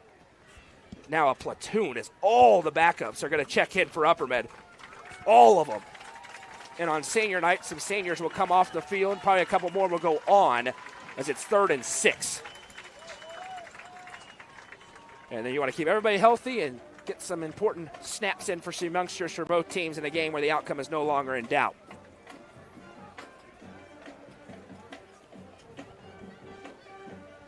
Third and 5. Snap taken. Hale going to hand underneath Bouncing to the outside, now stutter stepping, ball pops out, it's loose, it's picked up, and Trevor Polk to the 20, to the 10, to the 5, scoop and score, touchdown Upperman. Trevor Polk, the sophomore, able to scoop it up and goes the other way for a Legacy House touchdown. I'll tell you who I want to give credit to on that play right there. Elijah Barlow at the defensive end position just completely changed how that play had to be ran, created the, just bottled it up. Contact comes from the side, and then touchdown Upperman. When the youngsters score, it's always an exciting time, and the stadium roared to life for that one. Barlow, probably starting quarterback for this team next year, forces the fumble. Puck has it pop into his arms, goes in and scores.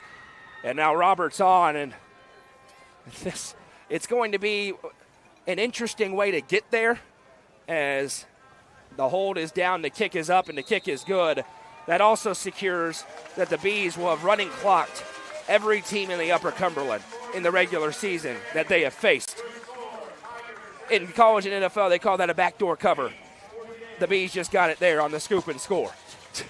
Completely agree with you, but you made a comment, I think early in the third quarter, Macon County has played Upperman as good as anybody has all year. Doubt. And we have to give them credit, fighting the whole game, finding ways to move the football. It's just, Upperman's just too strong. And, by the way, last thing I'll say on it, that was your hint to delete your stupid comments before you get blocked. Because as soon as the game ends, if they're up, you're going to get blocked. Just, you have like 5 minutes. I would recommend doing it. And we have a final on the Macon Motorsports scoreboard. Jackson County wins over Grundy County 17-12. Well, Jacob Vincent now has a significant lead in the picks. Does he really? I believe. Has he ever won? No. Never even sniffed it. He spent too much time with me, quite frankly, because he's gotten off his Cinderella picks that he used to get hurt with, that Goose still gets hurt with. Roberts on to kick I'll this tell you one something away. else. I think the compilation of the guest pickers have done pretty good this year. They have done a good job. Including myself, We by the way. picked too many smart pickers. Roberts to low line drive, squib kick this one. Right up the middle, it ricochets around. Now it's going to be picked up, and really nothing doing there. Cameron Miller on the return. 57 seconds to go, and the clock is going to run. We'll have one more play, potentially, depending on how long they would take to run this game clock. Well, they're running it right now. Or run the play clock, I should say. Stuck at 25. So if they just take your sweet time here for the next 20 seconds or so, you wouldn't have to snap the ball again. I won't give him a compliment, but if he does the right thing, Rollins will chop this in at 24.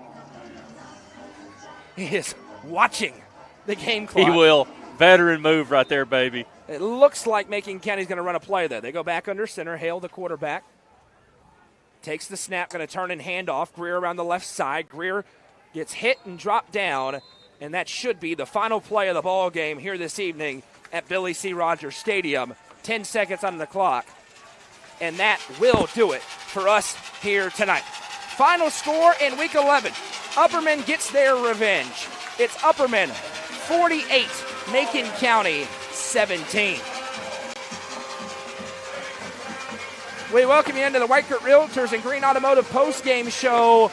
And guys, no question about it, Macon County fought tonight. They found some stuff on the ground. They are a very dangerous 4 seed, but another 30-plus point victory for Upperman.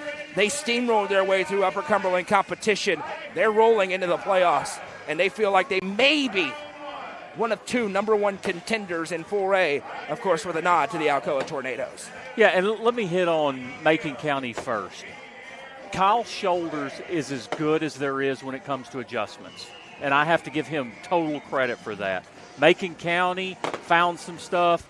There is fight in that team. They would not give up and just kind of hung in there, just kind of be a thorn in the side for a little bit until Upper made a couple big plays late and separated the score. Signal Mountain comes here next week to Baxter on Friday night. Macon County has a long road trip down to the Chattanooga area where they will take on the Red Bank Lions next Friday night in the first round of the postseason. Stats thanks to the great Jeff P.D. Goolsby. Upperman outgains Macon County 416 yards to 146 tonight. On the ground, 31 carries, 306 yards for the Bees. Macon County, 48 carries for 146 yards. Big difference through the air, obviously, two different styles of football teams. 110 yards through the air for Upperman, none for Macon, no completed passes tonight. That's 2 weeks in a row that Upperman is not allowed a completed pass. Wow, that is that's unbelievable. 1 fumble lost for the Bees tonight, 3 fumbles lost for Macon County. Penalties, 9 for 95. Adam Kane not going to be happy about that. I guarantee he's going to talk about that. 3 for 35. Macon wins time of possession tonight by 1 minute and 50 seconds. 3 for 5 on third downs went to Bees, 1 for 2 on fourth. Both teams went 1 for 2 on fourth down. Macon County went 3 of 10 on third down tonight. Brennan Flowers had 17 carries for 70 yards. Matthew Wheely had 15 carries for 32 yards and 2 touchdowns. Caden Greer, the freshman, he's got something to him. He's going to be a really good player. 5 carries for 28 yards. Xavier Bentley, we didn't see him after he went down awkwardly. Did walk off the field under his own power. We obviously hope that he is okay. Macon County needs him back next week. He had 8 carries for 12 yards. Bronston Chaffin, listen, Mr. Football is supposed to be a regular season award. I don't know how you can have a better exclamation point on what you hope to be a Mr. Football season. 9 of 12 for 110 yards and a touchdown, 22 carries, 255 yards and 3 scores. Carmine Phillips had 9 carries for 51 yards and 2 touchdowns. Gunnar Block, 5 catches, 55 yards and a score. Colton Johnson, 3 catches for 42 yards. Carmine Phillips, 1 catch for 13 yards. Nelson Trophy and Screen Printing Player of the Game tonight, Jeremy Tollison. Who's it going to be? You know, the thing is, it's obvious. You know, you sit here and look across the whole game to try to find somebody that could even compete with Bronston Chaffin for that. But it just is what it is. And he wins it last week. He put the team on his shoulders tonight.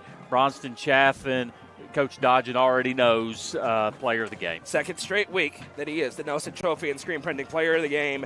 365 all-purpose yards and 4 touchdowns for the senior quarterback tonight. And he, of course, wants to play in 5 more games. Upperman's playoff run starts next week with Signal Mountain, Adam Kane's hometown team, coming to Baxter next week here. We mentioned the win for Stone Memorial tonight, so they are the 2 seed in Region 4-4A. Upperman the 1, Stone the 2, White County the 3, and Macon County is the 4. Macon goes to Red Bank.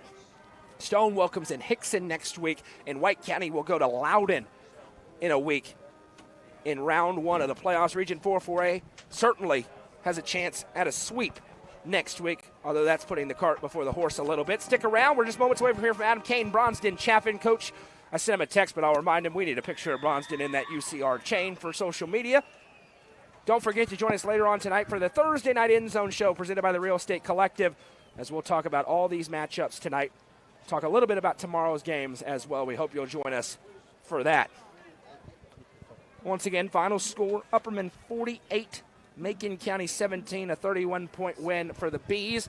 And we'll go down to Coach Dodgen, who's with Bronston Chaffin. Guys, I've got our player of the game again this week is Mr. Bronston Chaffin again. Bronston last week kind of did it in the air, a little bit throwing the football. This week relied on your legs. Over 300 yards total offense for you tonight. I know stats aren't a big thing to you, but you go over 3,000 yards this year in total purpose yards for the year. Talk about tonight, coming into tonight, obviously a team that put you out, the performance that you guys had tonight. Yeah, we were really motivated. We worked hard all off season pretty much, not just for this game, but for this season right here, especially the seniors. You know, we really came to the off season, and the younger guys came to the field with us in the off season to work hard. You know, working for games like this is an amazing environment we get to play in, and like this is truly a blessing. You wrap up, obviously, the region championship last week. Take care of business this week. The real season starts next week, and you got the Signal Mountain, I think, coming in here next week. Talk about the preparation of, you know, next week starts win and go home, win or go home. Yeah, well, I'm pretty sure we played Signal Mountain last year first round, and we beat them pretty good. So this year I'm pretty sure we'll have to prep real hard because, you know, they're going to come in here motivated and wanting to get their revenge on it. So just working hard, going week by week, not looking too far into the future. I talked about on air a little bit the connection that you, Colton Johnson, and Coach have on the offensive side of the football. Every possession, you guys are over here having a conversation. Talk about that, what leads into that, and the trust that you guys have in each other, and obviously the trust that you have in the man standing over to your right. You know, our coach, he puts in countless hours over the week drawing up plays to getting the right things. And me and Colton, you know, we have a good connection. We play basketball together. We worked all off-season throwing and getting a connection. We knew he was going to have to be a big target this year. Like, he's 6'4", 230 pounds. So just working in the off-season, getting a good connection with him, and then coach drawing up plays, watching film, doing what he does. Congratulations. Good luck starting next week, and look forward to watching you guys the rest of the year. Yes, sir. Thank you. Bronston Chaffin, the Nelson Trophy and Screen Printing Player of the Game. Cool, calm, and collected as per usual. We appreciate him taking care of the UCR chain. Probably should just get him one at this point, but now he's joined with head coach Adam Kane. All right, we've got Coach Kane here. Last week, Coach, we talked about your overall play, and I know you were pleased on both sides of the ball. You and I had a conversation at halftime about the penalties. Talk about things like that in a game of this magnitude, but leading forward to next week. Well, like I heard your question of Bronson, you know, we're about to enter into win or go home thing, and you know, it felt like 200 yards of penalties tonight and just self-inflicted wounds that, I mean, we can't do that. And, you know, and I felt like our tackling got pretty bad in the second half. A lot of that had to do with them. They got some really good players over 95. there. He does a good job with them. And but, yeah, I mean, we got a lot of stuff to clean up, which is good. You know, head coach's dream, you get a big win and you still got stuff to clean up. So we'll get their attention Monday and hopefully get our bodies ready for, you know, what I hope is a run. But, you know, now you know it can end at any Friday night. Obviously, Coach, you play Signal Mountain here next week. They lost, I think, to Hickson today. You've been in this game a long time. This stuff doesn't get any easier as you go through, and you got to take care of your end of the field. But playing at home has to be a big key for you, and you're going to play at home for a while. Talk about that over the next couple of weeks. Well, we say that, but if you look at this field, I don't know how we're going to play here. Hopefully, maybe we'll have to go to Cookville and play or something like that. But you know, it's home field advantage is you know, the playoffs are chaotic enough to begin with, and so any sort of you know, comfort level that you can have going into a game is huge, in my opinion. I know for me, maybe I'm old and like to be set, you know, kind of set in my ways, but it's a lot easier to get a team prepared when you don't have to spend, you know, hours figuring out how to travel and how to cross time zones and this, that, and the other. So, and plus we love to play in front of these fans, and you know, if we can get this field rolled out and ready to go, then you know, it'll be a fun environment Friday, and here we go. Fasten your seatbelts. You know what I mean? Coach, I'm going to ask you the same question I asked Bronson just a second ago. I watched you guys interact over here on the sidelines after multiple offensive possessions, you, Bronson, and Colton Johnson. Talk about that, and even your son. You're over here talking to your son over here like he's a assistant coach with you. Talk about the interactions and the trust that you have in those young men.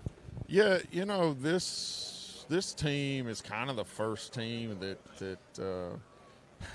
feels comfortable kind of voicing their, you know, what they see, and at times, you know, they're pretty demonstrative about what they want to do, and I do trust them. You know, Bronson and Colton know what they're trying to get done out there. You know, so I do try to, you know, listen to them, and you know, they want to throw the ball every down, and that's not necessarily what I want to do, but you know, they're good. I mean, they're smart kids. Colton was telling me the look that he was trying to block, and I do listen to them a lot. And you know, my son, man, he's smarter about this football stuff than I am, and you know, he probably needs to think pretty hard about being a coach, because he does help me a lot on that sideline. Well, I'll go back in the first half. You guys were talking about, I think, on Macon's first offensive possession, he came over and saw something and came right down to you, and you guys kind of talked about it there. And that's got to be, I know you want him on the field, but that's got to be a special moment for you too. Yeah, you know, it is cool. He was he was such a good player on the field, just in terms of being able to read things and get to the ball way ahead of anything that I've ever had on the defensive side of the ball. He was just such an instinctive and smart kid, and he does the same thing as a coach, and these players respect him and listen to him, and he's done a fantastic job. Coach, good luck starting the second season next week, and hope you guys make a big run and get every goal that you want to accomplish. Thank you. I appreciate it, guys. Thanks. That's Coach Adam Kane with Coach Michael Dodger. We appreciate him for taking the time. And Coach Dodger doing a great job on the sidelines tonight with the new setup we had with Hallie in the press box with us. Hope you enjoyed it as well. Don't forget, join us later on tonight. It is the Thursday Night End Zone Show presented by Rico. We're going to talk about this game. We'll talk about Cookeville ending the year on a 3-game winning streak. How about Gordonsville wrapping up the region championship and an undefeated regular season tonight with a dominant win over Smith County? How about Jackson County with a big win? York hanging tough with Marion County tonight. A lot of games to get into. Did you mention Stone getting to host a playoff Stone game? Memorial is the 2 seed out of Region 4-4A and a 9-1 regular season for the Panthers tonight. We'll talk about all of it. We'll talk to coaches as well. That'll get fired up around 11 o'clock later on tonight. Well, that'll do it for us this evening from Billy C. Rogers Stadium. Final score once again, Upperman 48, Macon County 17 in the high school football game of the week. I'm Noah McKay for Jeremy Tollison, Coach Michael Dodgen, Hallie Gunlock, Madison McKay. Everybody at UCR, we say so long from Baxter.